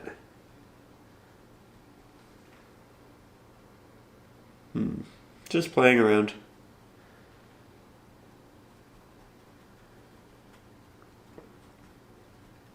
There we go. Now I can see two zeros, it seems, and a bit of a blocky font. So with a fairly bright gray, similar to this, I'm going to go back in. There's a light on the inside of this box hitting the edge. And then we have a nice zero. Here are the two edges for it. Again, it seems to be appearing digitally, so we're not going to get smooth edges.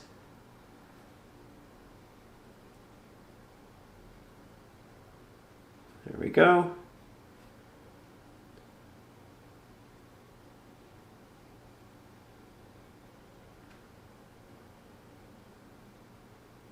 And you can do this differently. If you feel inspired to create a certain text, you could even put it as a sign saying something.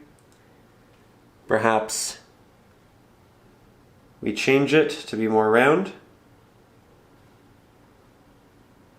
Again, we can take artistic liberties. The top should also have a bit of a highlight, as with the bottom. You can smooth things out with more Mars Black. You know what, I don't love it. I think that we're getting to the point where there are too many bright circular subjects. So I'm just going to paint over it. And we'll figure out something else to put in that area. Again, you can put in exactly what you see in the reference photo. You're more than welcome to. But it wasn't working for me. And I feel like regardless of how we refined it, I still wasn't going to be happy with the general shape in relation to the other shapes within the image. So I'm going to take that off. It's going to take a couple seconds, figure out what I'm doing there, and then we'll proceed. So after stepping back and taking a couple minutes, I actually came to the conclusion that I don't want another light source right here. We already have that, these lines, and we're about to have more down in this area. So while it was included in the initial reference photo, I just feel like it'll take too much visual attention. I think that was really the issue I had with the initial zeros. It wasn't actually the shape or the content of the subject, but the fact that the subject existed in that value, if that makes sense. So what I'm going to do is now, because we did wait a minute for that to dry, we'll create another relatively light gray, fill this in. I'll wait till it dries to go back and straighten the top, but filling that in is important. And then from there, we'll start working on our headlights and the highlights within this vehicle. Now, we have two different portions here. I'm looking at the reference photo, and what's really neat about this subject is the fact that it's moving. So I'm not going to paint the lights here as if the car is stagnant. We're going to incorporate that movement into the painting, make it a bit more dynamic, make it a bit more interesting. So I'm just following the different detail work that's kind of already visually assigned here, trying to make it so you can see the entirety of my stroke, keeping the hand out of the way. Pull that back. All of my applications are quite thin at this point. I fully expect to have to go back in, so again, the first layer will look a little bit rough, but that's alright. There we go. We'll have another little impression of light there. A lot of these are horizontal markings, though obviously the headlights carry with them their natural movement and curvature.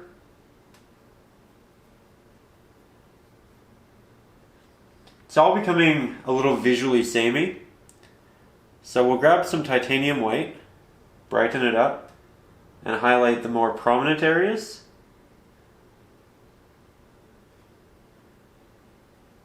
This is a little risky as it's still wet, but looks like it's working out, like that.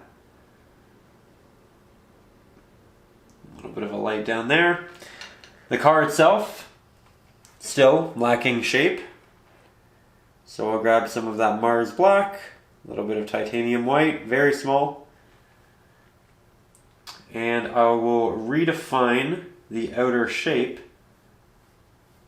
which should have a good impact.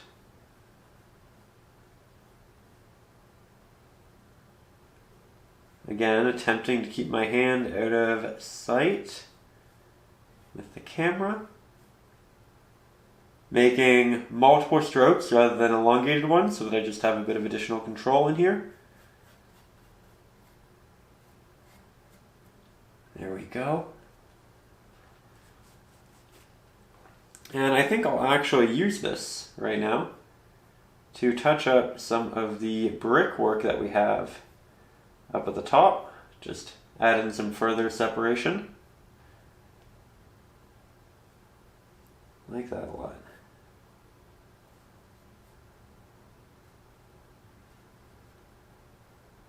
Okay, I think this also needs to be a bit larger. So we can start with something that's not too bright. Though covering up any portion of this will be a lot easier than covering up almost anything else because we have such a dark background. It'll just be easier to work on top of. Then we'll have a bit of a gradient working back. There we go. Grab more titanium white. I think creating a bit more of a diffused look will also be a really good touch once this is all dry. That's where we give it that nice glow. But we're just not there yet.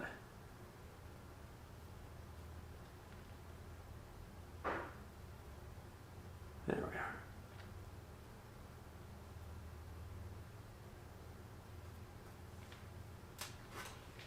Also, while we wait for those headlights to dry, we'll go back up and finish that. I'll just grab quite a bit of Mars Black, maybe 1/8 titanium white. We want something that's a lot darker than this, but a little bit brighter than the actual background. And we'll just create the top of our lamppost. Here again, we'll have an opportunity to straighten the previously applied lighting area.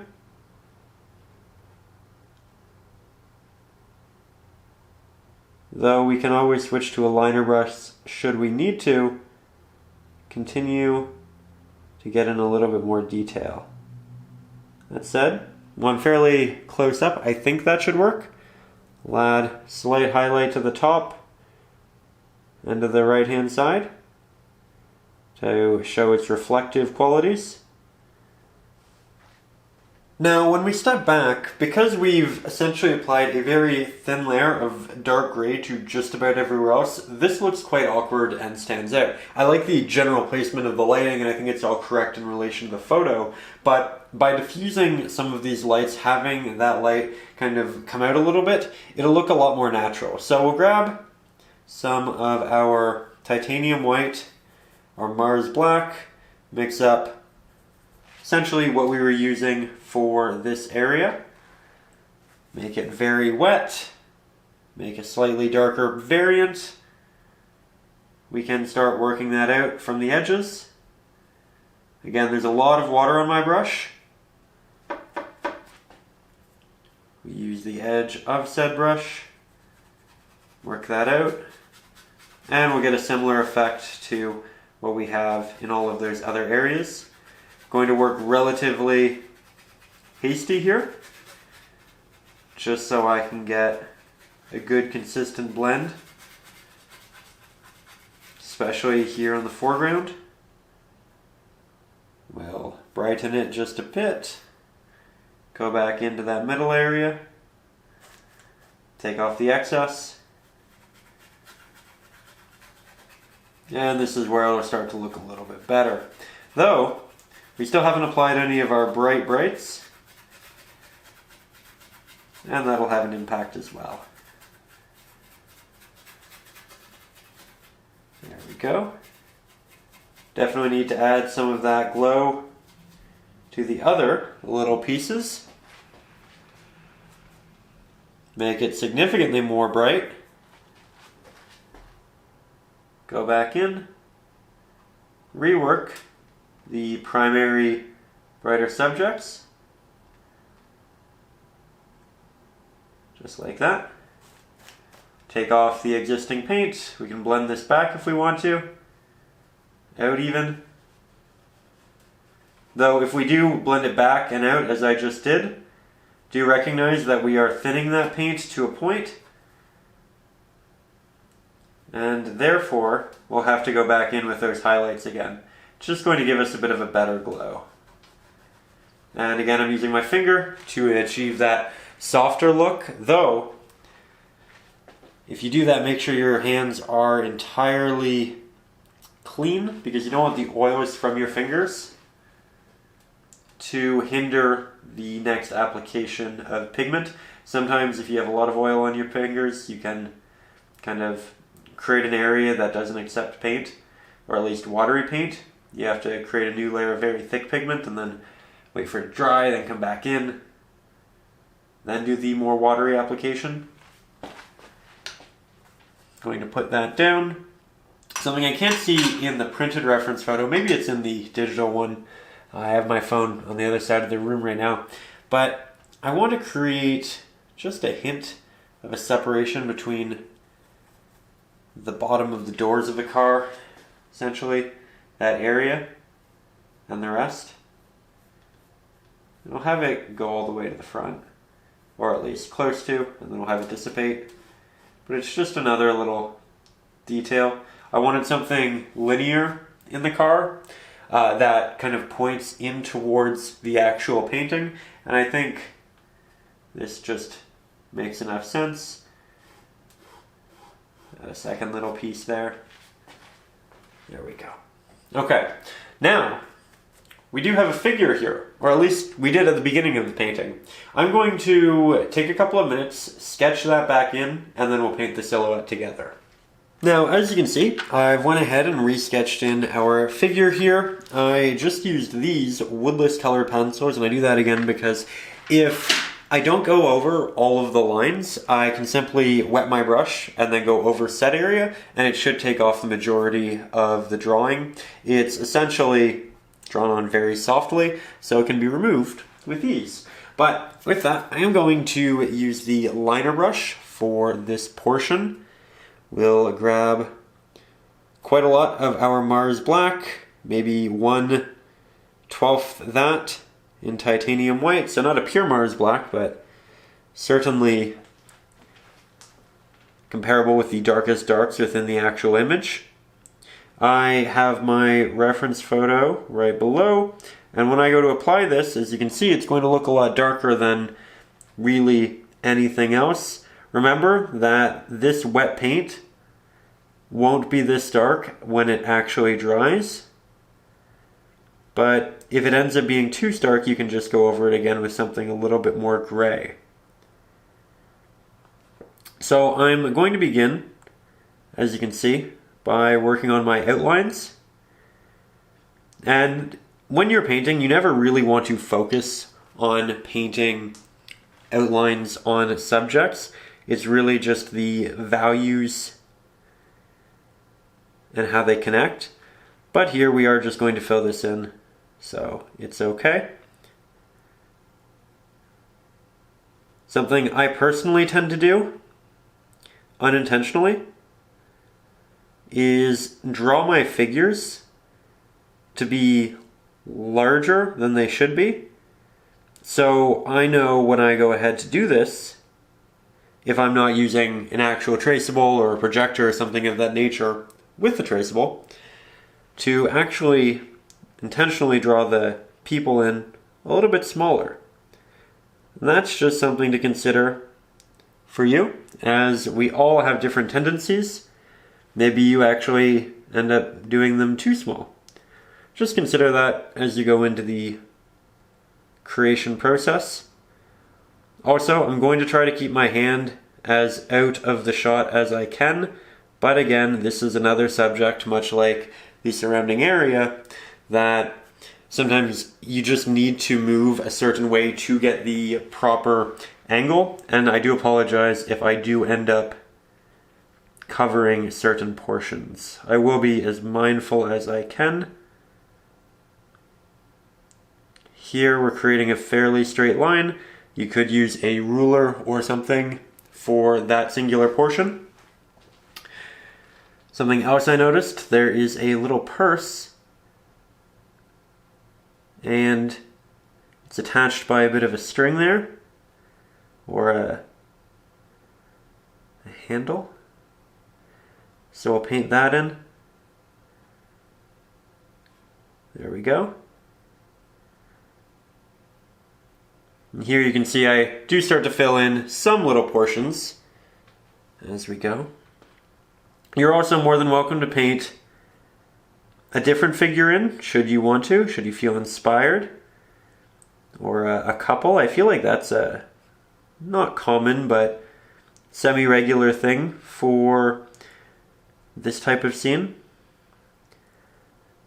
I'm really just following the reference photo though.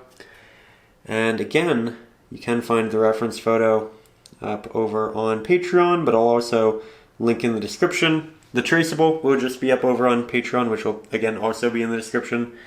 And as always, big thank you to everybody who is up on Patreon supporting the channel. I really wouldn't be able to do these really long lessons without you.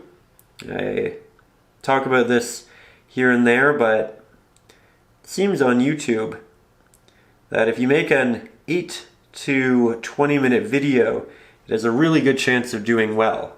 But it's really hard to include this much information in sped up video, so I keep them long, and I don't have to worry about the videos doing too well because again, the Patreon and all of you keep the channel alive. So thank you for being here and allowing these lessons to exist in the form that they do. Channel is predominantly community funded, so big thank you to that community. It's also the reason we don't have to put myriad of ads throughout the video. Just do one in the beginning and maybe one at the end. There we go. I'm really taking my time with this. Don't want to rush it, especially after putting in so much work everywhere else.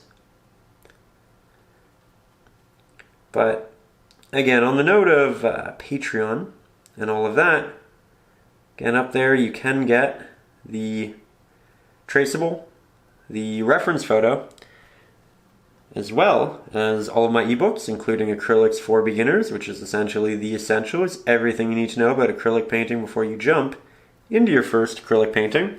There are also a bunch of ebooks full of other traceables, lots of landscapes and whatnot, for those days where you want to create something, but you're just not sure what you want to make.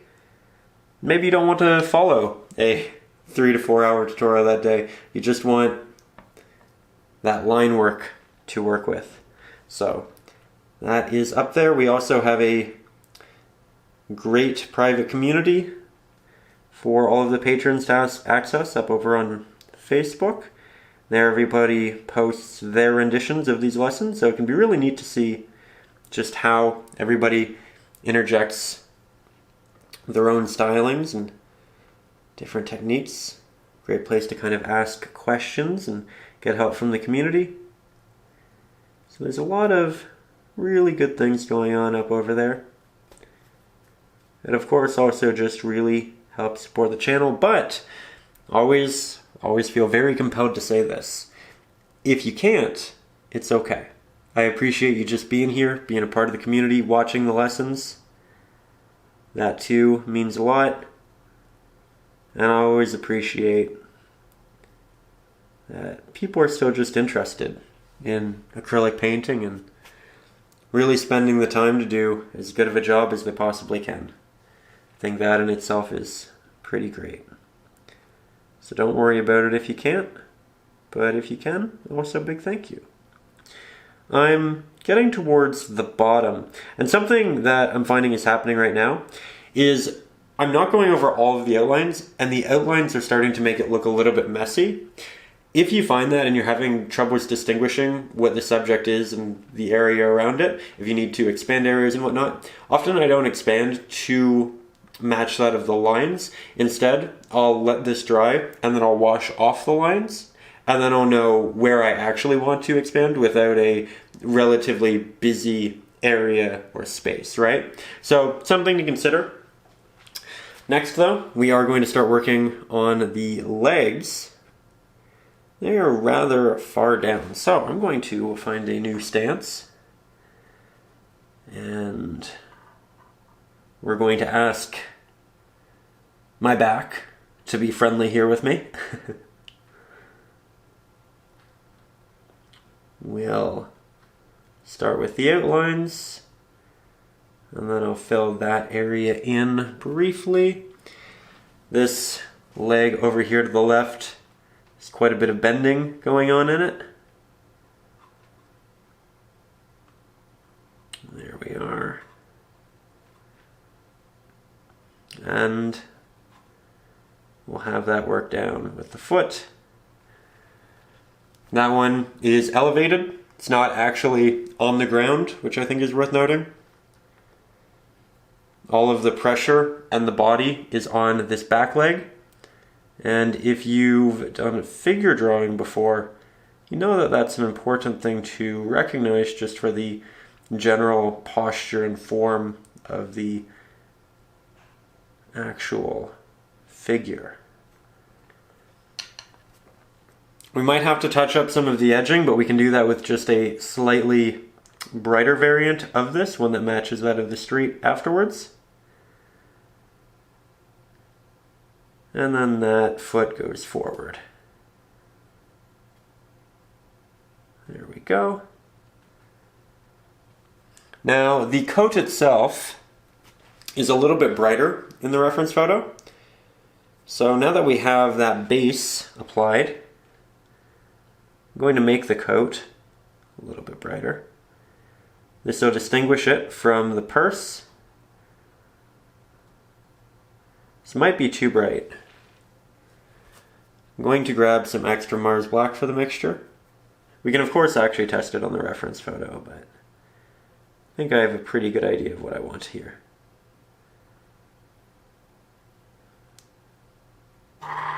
And I thought I'd also mention, oh, that's a little notification.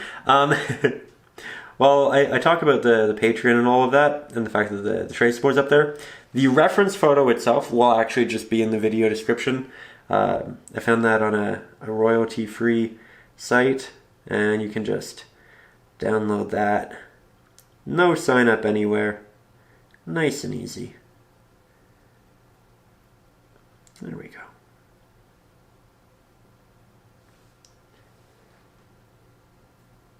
And I'll just kind of play with this palette a little bit more.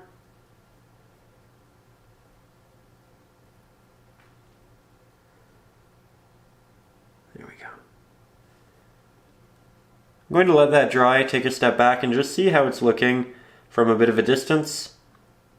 I'll also wash off the edges, but I'll show you that part of the process. I've given it some time, and our figure is now fully dry to the touch, so we're going to return to our 1/3 inch round pointed brush. Going to make it fairly damp, wipe off the excess, and now I'm just going to go in circular motions around our figure. Apply a little bit of pressure to the areas where that drawing is still relatively prevalent. Grab a bit more water. And this is just going to lift off said drawing and move it out to a great degree. Can also just do a little bit of that move with your fingers. And now this is wet, so it's going to have a little bit of a different stark look to it, but as it comes to dry, I think it'll look really cohesive within the rest of it. Though I feel like the coat might actually be slightly better if we do in fact make it slightly darker. Again, as I noted, very easy to remedy if you go one way or the other. I'm still going to try to keep it a little bit lighter than the pants and the umbrella, but I do think that it could pop slightly more in the image. And a very easy way of going about that is just by creating more contrast, which we will do right here together.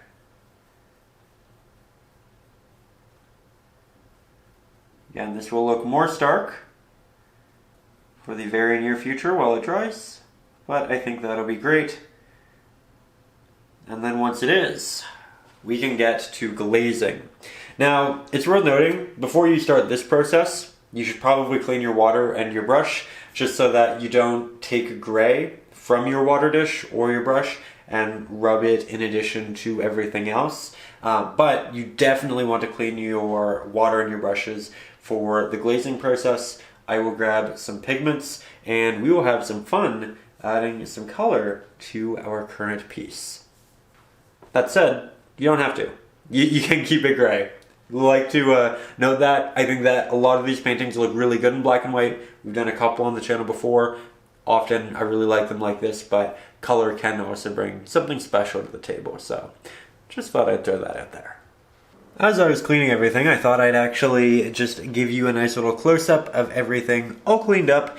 Again, I think this could be a little bit darker, but when we go over everything with our glaze, we will have an opportunity to re-darken that, should we want to. So, something great about working with images initially in black and white, you do have a lot of opportunity to fix different portions, should you want to. So, don't worry about that. With that, on to glazing. Now, here we are from a bit farther back, and for the glaze, I'm going to put a couple of different colors up on screen that I think I'll be using.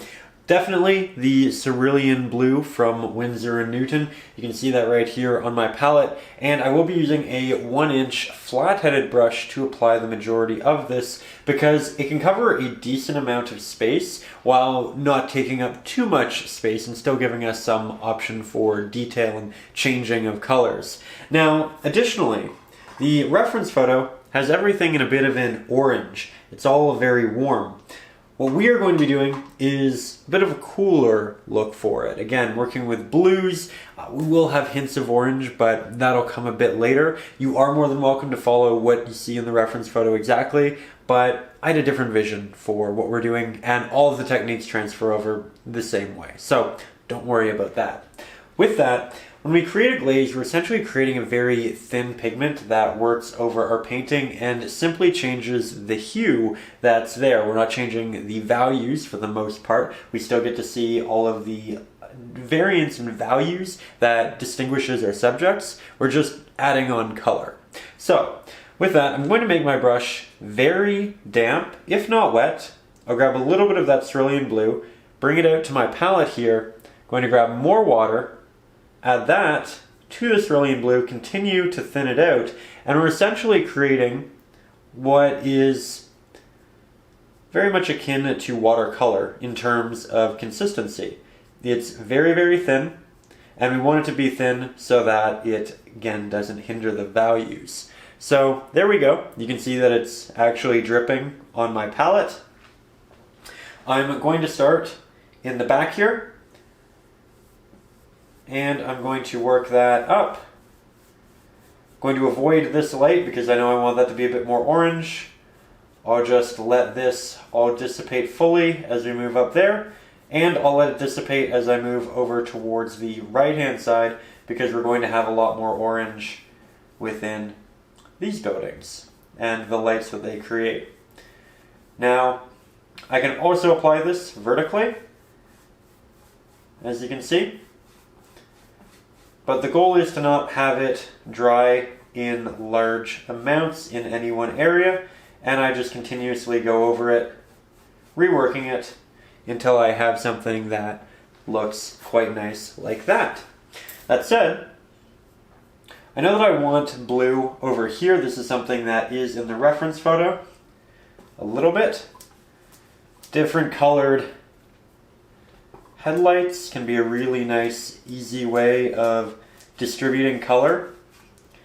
And I'm specifically applying it to this one because I want the blue to be spaced out within the image. We could do it for all of the cars if we wanted to, but I also like the idea of the backlights from this coming onto this car and creating a different hue there.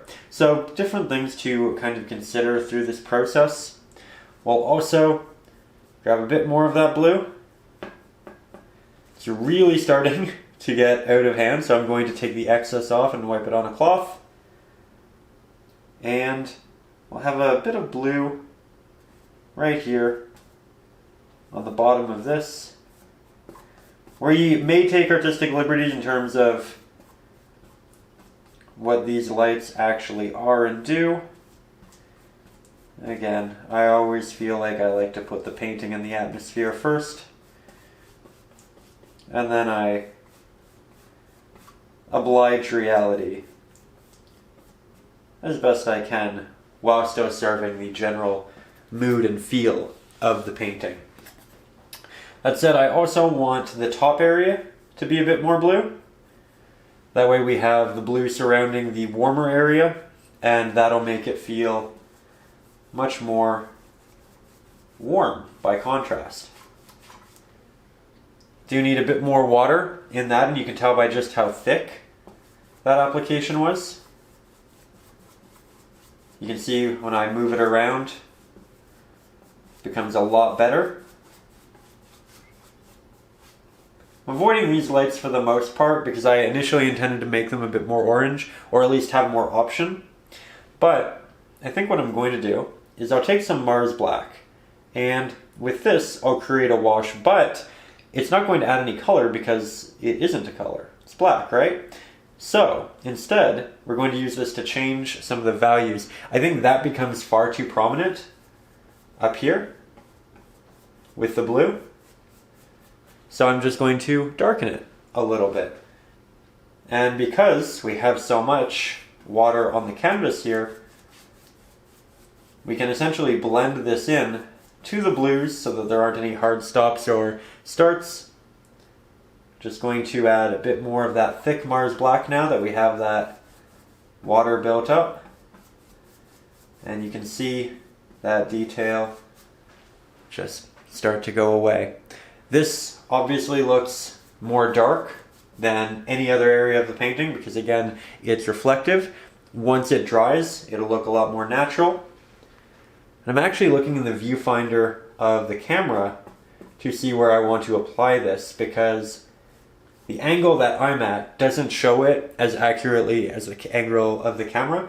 And so when you do a lot of glazing, it's also a good idea to physically move around the canvas and just ensure that your lighting is giving you the most accurate representation of what you're painting, because it will differ and it can have quite an impact on it. I'm looking at this, I'm starting to think that these will probably end up blue, and I'll probably throw some orange in there. So, we'll grab that cerulean blue and work that there. We can make that one orange should we want to. This blue will also make all of your lighter grays slightly darker. Again, glazes for the most part don't change your values much, but they do a little bit because you are adding a layer on top of a layer that has a value, and whatever you add, even if it's just a hue like this, it's going to have a value. This has a value. It's not a particularly dark or bright one. It's more of a mid value. So just different things to consider. Sometimes I get asked, why do I talk through the majority of these lessons? I just have so much information to share. And we are at a point where I feel like I almost have too much.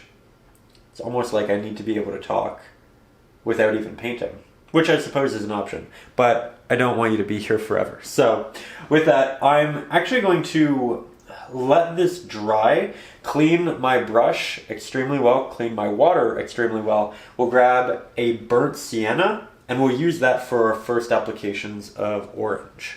So we are back. Things are almost dry, and they're dry enough in the areas that I need them to be. We've added a burnt sienna to our palette, as well as a primary red, and I'm going to start with the burnt sienna. Normally I don't like to do two colors of wash at the same time, but these are close enough that they won't hinder one another, and they'll be used in probably similar areas. So I'll grab some of that burnt sienna, move that out on our palette, grab a little bit more water, thin it down, and then we have quite a few lights up here that I would like brighter. So we'll casually work that in and blend it into the rest. Just like so. It's a very earthy pigment, but one that subtly incorporates orange into the painting. We can significantly continue to interject orange through the use of a cadmium red, yellow, but this gives us a good base to work with. Grab a bit more,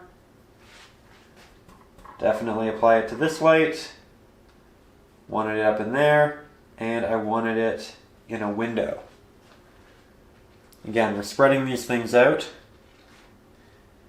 I also wanted a bit of it, and more so, the primary red towards this bottom light here.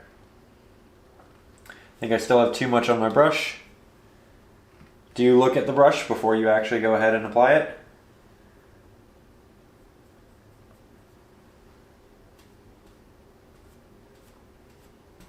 There we go. A little bit of a different pigment than what we have anywhere else. We can throw a hint of it over here. And this is actually going to help us build up to a more of an orangey yellow. Generally, you start with more of a red base when you're working around blues, because blue and yellow will turn into a green. And if you want it to stay an orange, getting that red base is good, because red and blue will just make more of a purple. So it's a bit safer. There we go. Just spreading this around.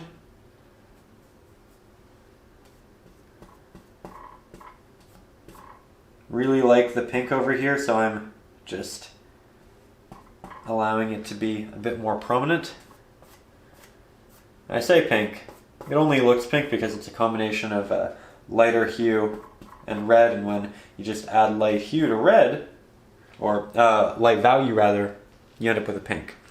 That said, we definitely need to go more orange. So I'm going to grab a cadmium yellow and we'll work with that. So we are back, and as noted, I went and I grabbed a cadmium yellow, but also a cadmium red light hue, which is actually quite close to an orange. I figured we'd start with that, we'd work our way over to the light hue, and we'd just get as much of a range as possible. With that, here, just grabbing that orange, actually mixing it into our previous burnt sienna and red, just so we have something very cohesive, thinning it down with a bit more water. And I'm going to start over here, because again, this is an area that I want to be probably the warmest in the painting. Have it dissipate as we get farther out from that initial spot. Have to be careful to not add too much and really hinder the values. Grab a bit more.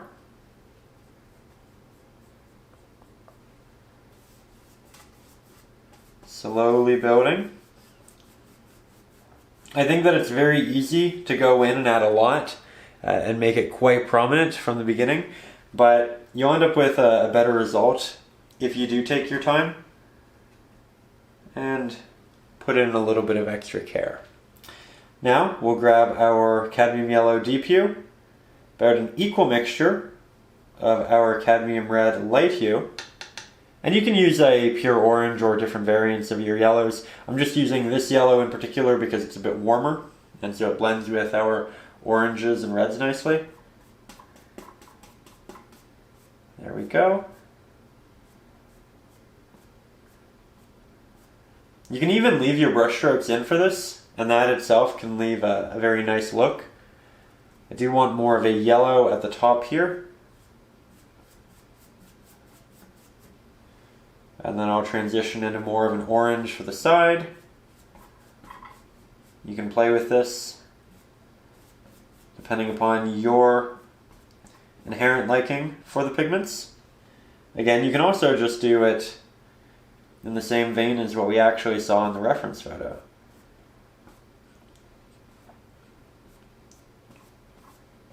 I just had a different vision.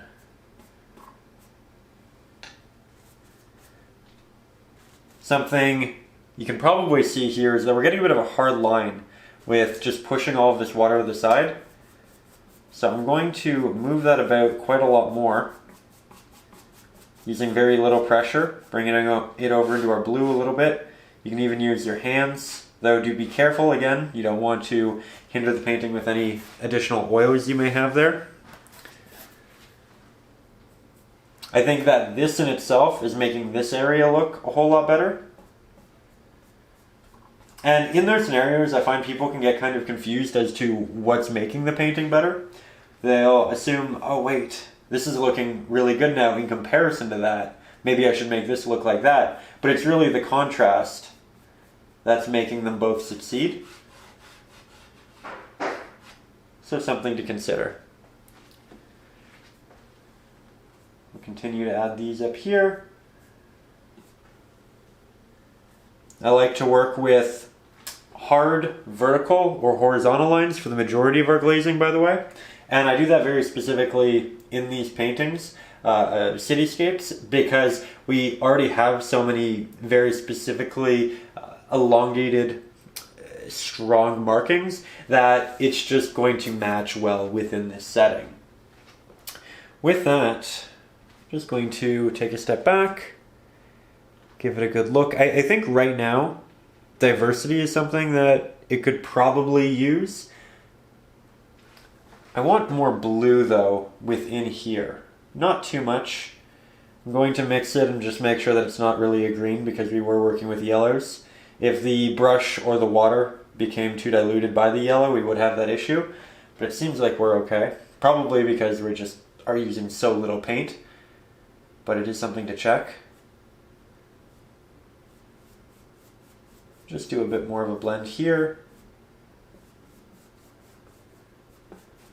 Let it up and out.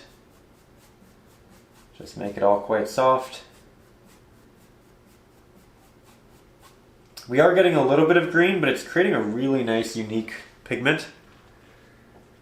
And actually diversifying the painting, which is what I was saying we needed to do. So that's great. When you work with glazing, it's a little bit different than working with regular paint because your mixes are occurring as you apply. And you're working with such thin pigments, and some pigments are innately thicker than others, so they're going to have a different reaction. There's a lot going on, which makes it really fun and exciting, but worth noting. I can tell in the reference photo there's a bit of an orangey red light. So I'll mix the primary red and the cadmium red light hue together here. Just work that across. Again, now we have some red on both sides. And we're continuing to diversify. If I can throw this in anywhere else, I will. Maybe we can have a light back here or something. There we go. You can also have a little bit of red from the backlights. Maybe work its way in there. Maybe a little bit there. Again, just trying to create that diversity.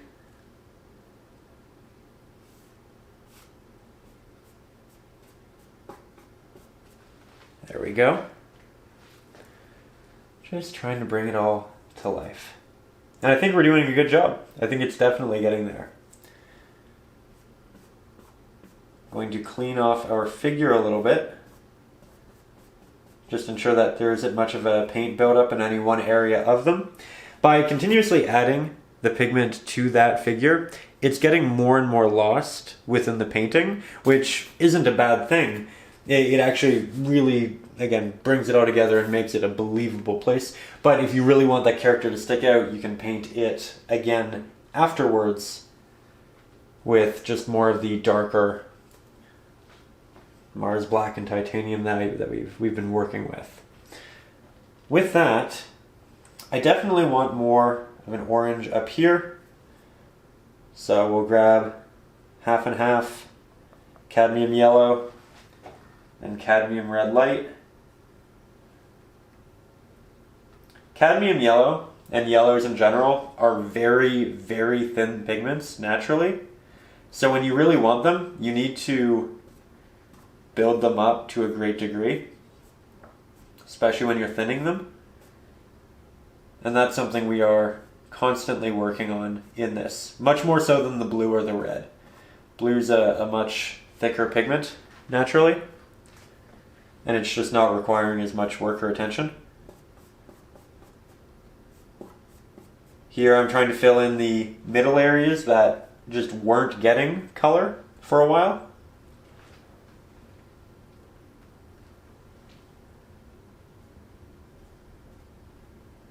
Continuing to play with our reds.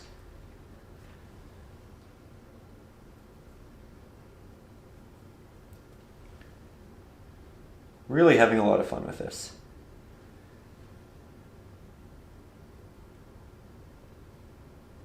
There we go. And also a little bit of red light in the background. There we are. Hint of it in here. Maybe a hint up there. Going to clean my brush well. Get some of our yellow and some of our titanium white for the first time in these mixes. That's going to create a brighter and more thick yellow. So we're going to really need to thin this down, but while desaturating it, titanium white is a great way of thickening pigments, and pigments like yellow that need it, it works great. So this will add a bit more of a glow to this area. There we go.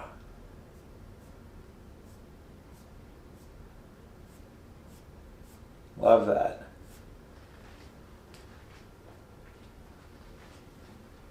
Might add a little bit of light up here. Maybe a little bit in the distance. And this is where we get really creative. There's no lines, no markings, but you can splash color into the more open spaces. Generally, typically, your reds will exist down towards the bottom because it'll be caused by lights of cars or street lights. And as you get higher up, it's more yellows and blues.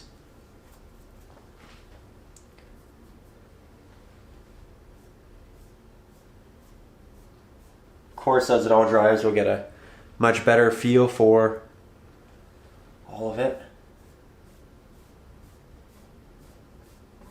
Trying to work a little bit of orange around these two blue lights, just because they'll help each other pop.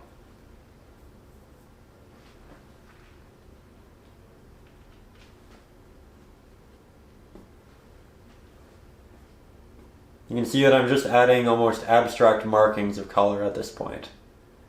Though we're not done with the lights in the general form, we are going to go back and tweak things after this step, but this is an important step in kind of getting this all started.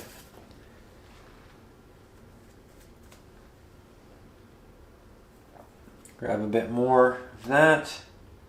Something I've gone back to 4 or 5 times for this specific area, so I can tell it's important. I can tell it's something that I do really want to incorporate to a point.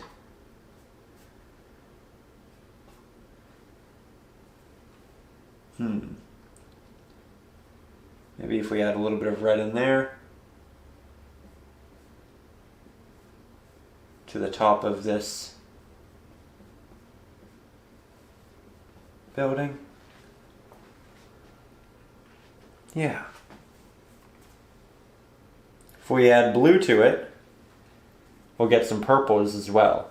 Typically, cerulean blue isn't a great blue to achieve purples. Normally you want a warmer blue, like an ultramarine, but I don't want pure purples. So this would be a great way of balancing it very naturally. There we are.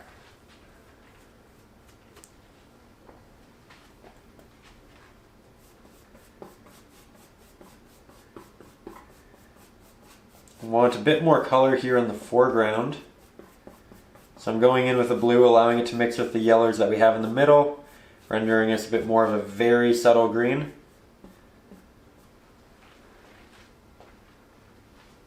That I think the painting needed. You could see earlier that I got out a green tube of paint, but I don't think we'll need it. I think we're just naturally going to come to those hues as we need them through what we already have on the palette.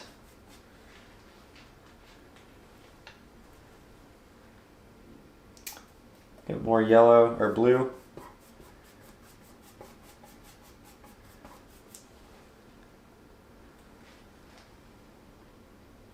Let's make it more interesting with the yellow and the orange.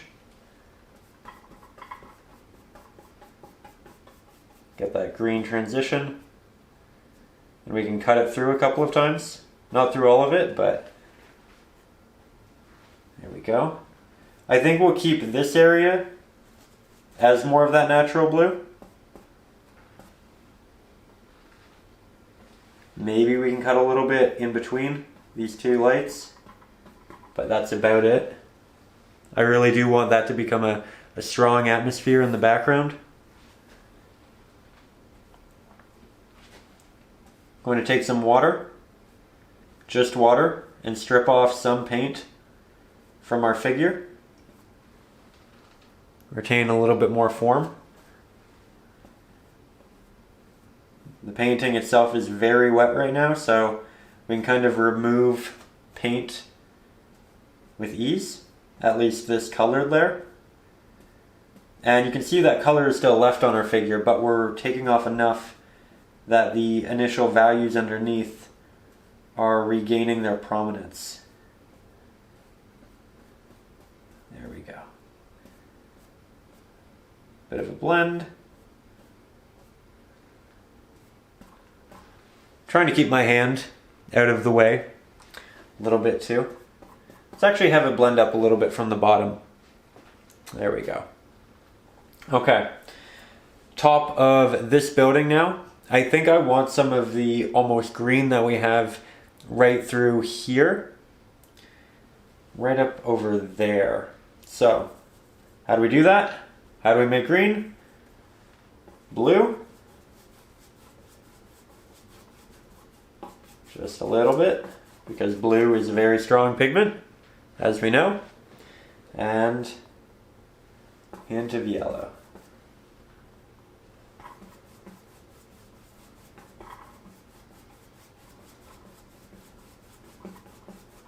Doing a lot of mixing. Trying to have it blend softly over here because I do want that to be our primary blue area. There we are. I think that's great. Okay, now I'm going to get you a little bit closer and we're going to re-interject some details, not through glazing, but through regular painting. Now, to the right-hand side of our painting here, we have a lot of lights, but they were dampened by all of our glazes. So we're going to take our liner brush, grab a hint of that cadmium yellow, mostly mix it in with titanium white. Majority of the mix should be that titanium white. Then we can just tap on those highlights to the center of these. Yet again, doesn't have to be all of them, doesn't have to be perfect. I actually like it how it kind of trails off. I started with this side and we'll just let it run out as we do the back area. It's a bit farther away. Similarly, we'll use this for the lights in some of these wreaths. Not all of them, just enough to retain form and have the lights here be a bit more notable. There we go. Now we have some nice reflections on the signs. For those I'm going to use titanium white and our orange. Let's grab a little bit more. There we go. We have this light reflecting over on it. So we'll just create that nice siding. We can grab some of that yellow and white to create a real highlight, very specifically in the center of that. And we can have it dissipate as we move to the other sides. We can have a little bit of a hint of it on this corner. We'll also grab that orangey highlight, mix it with some burnt sienna, which will make it a bit more earthy. And we can add highlight to our bricks through a little bit of loose tapping. Not going to do too much, just balance the values that are going on here with what we have in its general vicinity. We also have some opportunity here to reincorporate this larger window, just make it feel a bit more bright in different portions and show that people can enjoy the setting. We use a lot more yellow for the highlights. Going to try to define a couple of the edges, but not all of them.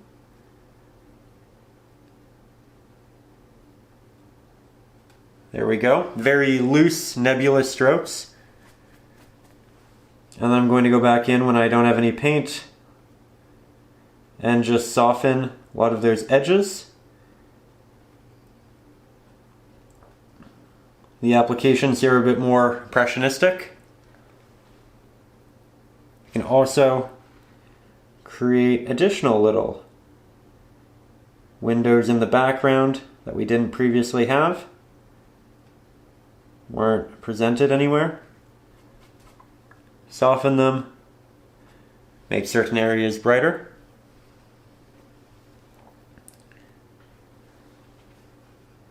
I think that these techniques always make it a lot of fun. We're going to have a lot of light shining down on these vehicles,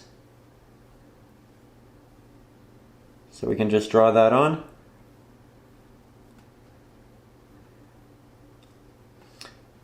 Important advice that I was given early on, and I'd like to pass on to you just in case you haven't heard it. Most paintings come together in the final 10 to 15%. Meaning we work that first 85-90% and it looks kind of awkward. It doesn't really come together generally until we get to that end step. So it's so important to have faith in what you're doing. Trust the process, trust yourself, give the painting the benefit of the doubt and build those layers. Paintings are a lot like houses in that you always have a foundation, and that foundation probably isn't going to be that aesthetic, and that's okay. It just needs to be created so we can get to the actual house. And we're definitely getting there.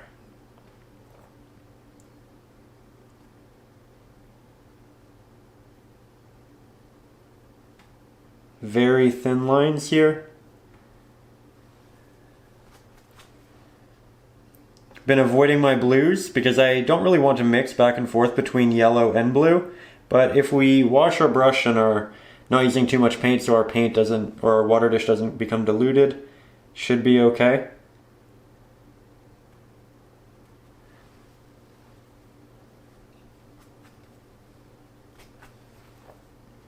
Do a bit of a blend back. There we go. Oh, love how that's turning out. Okay. I think we'll also use some of our highlighted blue to create a little bit of an additional detail on our vehicle here for a little side window. The reflection on the top and side of it. Little mirror. Can add the highlight to some of the other main portions. Being, again, quite loose. We can do some blending.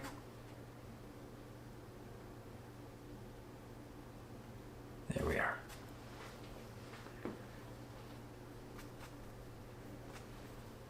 Let's also add second little light right here.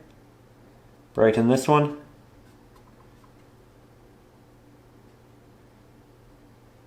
Add a little bit of a highlight. And I'm not outlining, I'm just finding areas that will receive reflections, and often that's going to involve an edge. There we go. We'll get a bit of an orange for the back of this vehicle because of what's shining on it. Have it dissipate.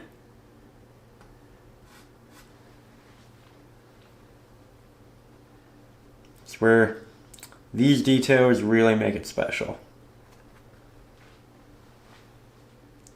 Also, wanted a bit of a brighter red down there for a while. So this will render more of a pink, titanium white, and primary red, but it'll do what we want it to. There we go. Not much of that, but it's good. We can add a hint of it here. Let's take a step back. Actually, no. Let's move to the left-hand side, and then we'll take a step back and kind of evaluate from there. Now, the left-hand side, admittedly, got a little messy while we were glazing. That is alright though. I actually wanted it to become so a little bit as here we have a lot of movement in the light and the vehicle, right? But I'm going to start with some titanium white, grab the smallest hint of our ultramarine, or rather our cerulean blue. For most paintings I use an ultramarine, but again I wanted a cooler blue for what we're doing here. I'll add this light to the front, redefine a little bit of shape, have it blend backwards, which will be really easy if it's still wet. If not, we can dry brush it or do a wet into dry blend. Not difficult either way. We'll grab a bit more of a blue mixture for some of the lines and reflections that we have working our way on the vehicle. Have that blend its way back, just like so. All nice and easy. And then for the reds, we will go back to more of that pink, and we'll just integrate a bit more form, make it all look a bit more intentional, because we have some great colors, but I want to back it up with intent. And I think that right there does a really good job of it. You can have it trail off, give it some motion. Okay. Just have a little bit of splashing color. And now we'll head back up. Now, I think this area is quite interesting because we get to see this light in contrast with this one. That should be as bright as what we have over on the right-hand side. So we grab that titanium white, cadmium red light hue. We're not going to go for the brightest pigment yet. We're just going to build up subtly. We can also incorporate a little bit of it on the top. In the actual reference photo, it's a slightly exposed top, so you can see the light shining through, but I want a bit more of a contrast. Now we'll grab some of our cadmium yellow light hue, work that into our previous mixture with some extra titanium white. Work that into the middle through a bit of a tapping, a little bit of a blend and not incorporating it through all of it. Now more titanium white.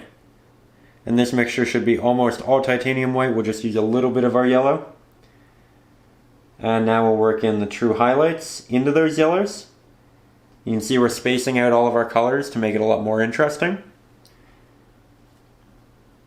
We can also incorporate some of that highlight on top here. On top here. Good. We'll blend it out with burnt sienna and cad red light hue. It's just a good warm mix. Going to apply this about 1 millimeter away from our light. Make the brush quite damp, take all of the paint off. You can use the round pointed brush for this as well, but I know we can accomplish it with the liner brush. It's a small area. Shouldn't be too tricky. Definitely need more water though. There we go. That's what we wanted.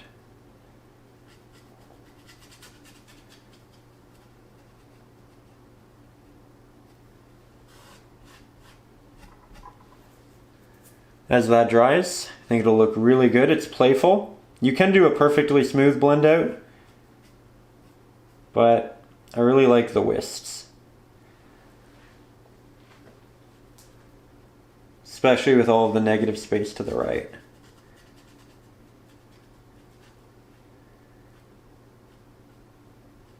I'm just trying to connect it to the light a little bit better. I started by applying it slightly away from the light, just so that I had more room to play with it, without disrupting the actual light itself. And we can incorporate some of that down here. So it makes sense. Incorporate a little bit of it up here as well. Smallest amount up to the top though.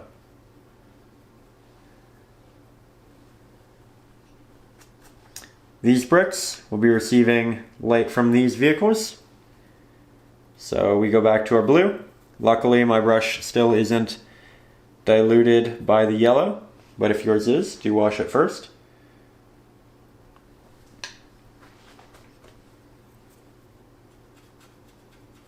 Here I am just doing a wash with the smaller brush.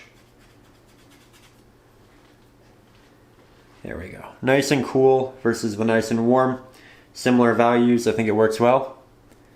I'm not going to brighten these backing lights just because I feel like I like how the ones in the foreground are a little bit stronger, a little bit more prominent. These have more in between us and them, so I think that makes sense. Additionally though, I do want more lights. So we'll go with our blue, like that and that. Then we'll go over a little bit. We can have another one. Doesn't have to be on the same horizontal line, but can help. Blend it out.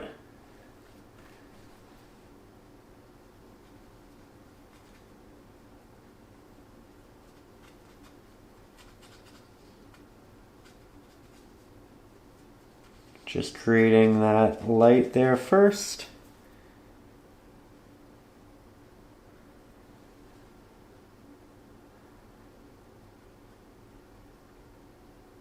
There we go. Even more subtle.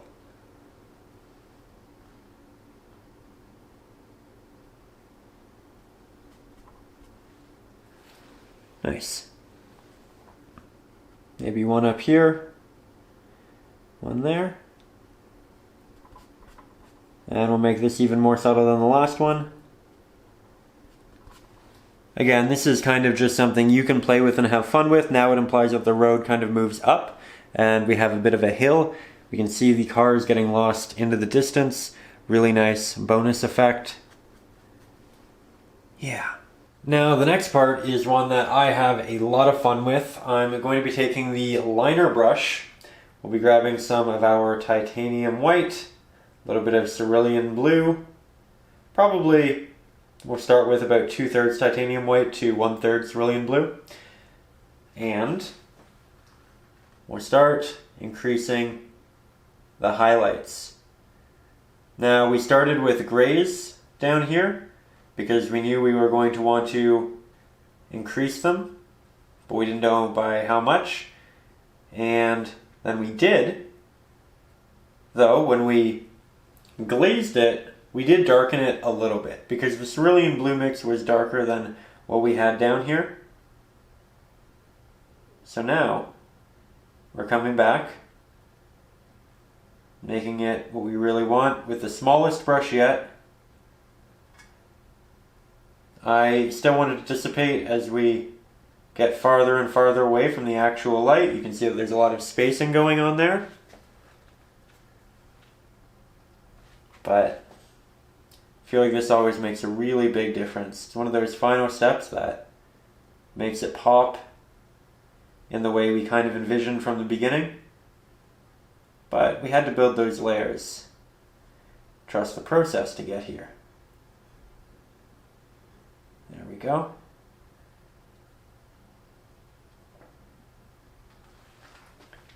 We'll take that same pigment before we continue, or rather mix another one. And we can add hints of it into this, though we have to be careful because if it's significantly brighter, we will have to add a little bit of extra brightness to those lights. Something I initially didn't want to do, but as I add this, I feel like it could actually look really nice. That's something else that's important. Don't be stubborn with your paintings. I think a lot of us go into paintings with a certain idea in our heads, but often through the painting process we learn things, we come up with new ideas, and paintings can really go through evolutions. And if you as an artist can go through those evolutions with it, often you can come up with a significantly better painting in the end. So here is me actively making this a little bit brighter.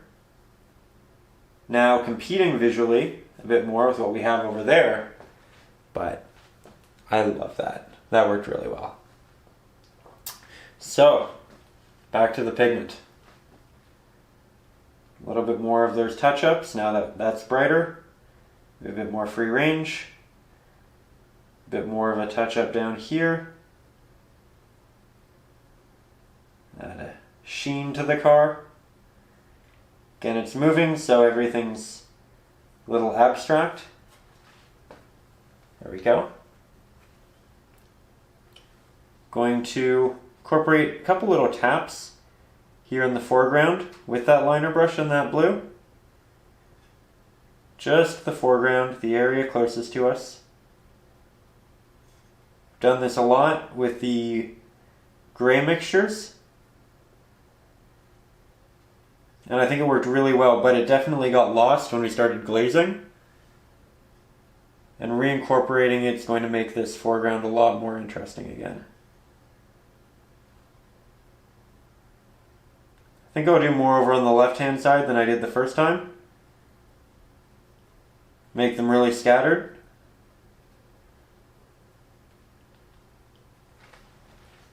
And I'm doing more there now because it's much more evident just how strong this bottom area is in relation to this. We didn't really have the feel yet when we were doing this because that was going to be the primary light source for this bottom left-hand corner. So I'm really trying to jump around, honor the lighting of the painting, but also take those artistic liberties to continue making it something special. Something a bit more unique. And again, while a photo can be wonderful, and this photo certainly is, photos capture reality. And often, reality doesn't come with the perfect color palette or selection of textures, right? Different things to consider. I feel like I have quite a bit of our blue reinstigated, so we'll grab some yellow. Probably 2/3 cadmium yellow deep hue to 1/3 cadmium red light hue. And then maybe 1/3 titanium white, maybe. It's generous. I'll add some highlight to this vehicle. I'll add some highlight to the bottom here. You can see that it's more of a yellow than it is a bright white or warm white. And I like this as a base, but I'm definitely going to go over a lot of it again with more of a desaturated, bright mixture. There we go. Grab that titanium, work it over here. Painting all of it from a real distance, keeping the camera far back, keeping my head quite back, because right now we're not focusing on detail so much as we are focusing on bringing all of the different elements of the painting together, making them work together, be nice and cohesive.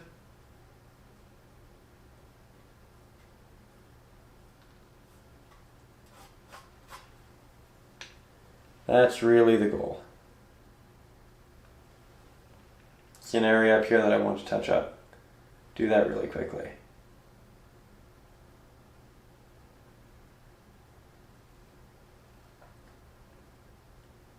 Add some extra dimension to this post, why not?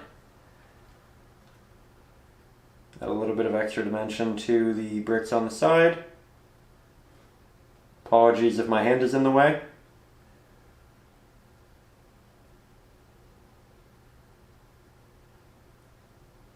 There we are.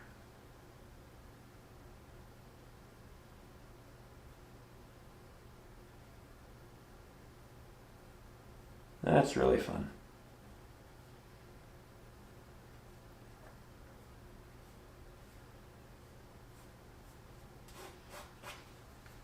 though, we will need more of our tapping effect.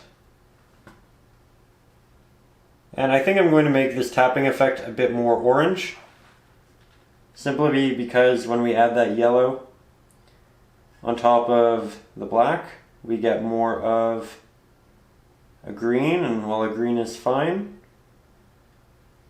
I do want a little bit more orange, a little bit more warmth in this bottom corner.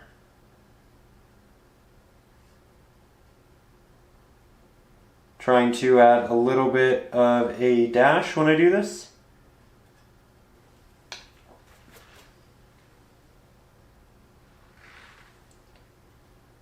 A little bit of a horizontal dash. So it's not just a tap, and it might be a raised dash, just so it looks like there's a raised piece of road that the water is on and the light is catching. There we go.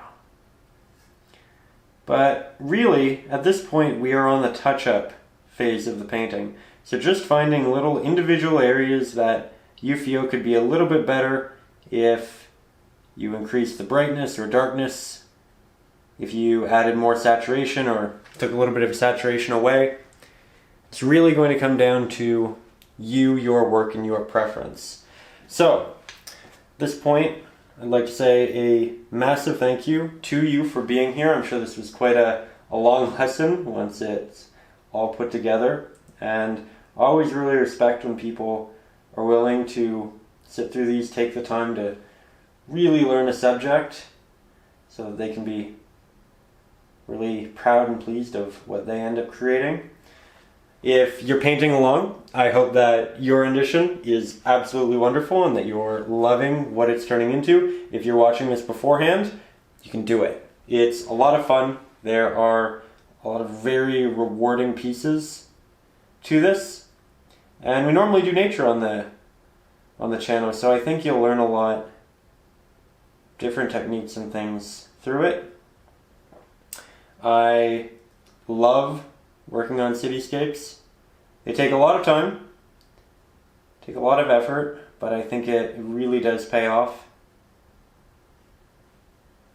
And as usual, we have a bit of a code word towards the end of these lessons that you can use in the comments if you made it this far. I'll know, and everybody else who got this far will also know that you are part of the normally only 13% that does make it to the end of these videos.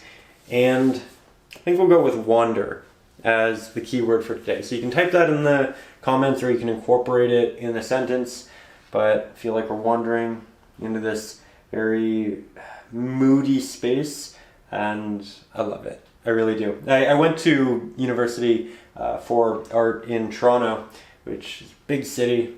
Always see settings like this going to class, and it's very nostalgic. Love it. But again, thank you for being here, for being a part of the community. If you'd like to support the channel directly, sorry, I got distracted. Again, you can do so up over on Patreon, where you can get the traceables, the reference photos, access to our exclusive Facebook group, the ebooks, all of that good stuff. To everybody who is already up over on Patreon, thank you for making this lesson happen. Couldn't have happened, wouldn't have happened if it wasn't for you. And can't wait to see all the different renditions up over on the exclusive Facebook group. Again, that's always a lot of fun. So, with that, that is my version of the painting. Admittedly, I'll probably go back and add little things over the next week. I always tend to do that because I have a problem with putting my brush down. I have too much fun at the easel. But I will get started on the next lesson as well. I think that we're moving into the holiday season, and that's always just really inspiring. Can't wait to work with some snow, and that's the lesson. So, as always, thank you for being here. Thank you for being a part of the community. Have a wonderful time. Remember to stay hydrated, have a little bit of food, make sure you take those breaks and take care of yourself, and I'll see you soon with a new painting lesson. So, thank you, And above all, as always, stay creative.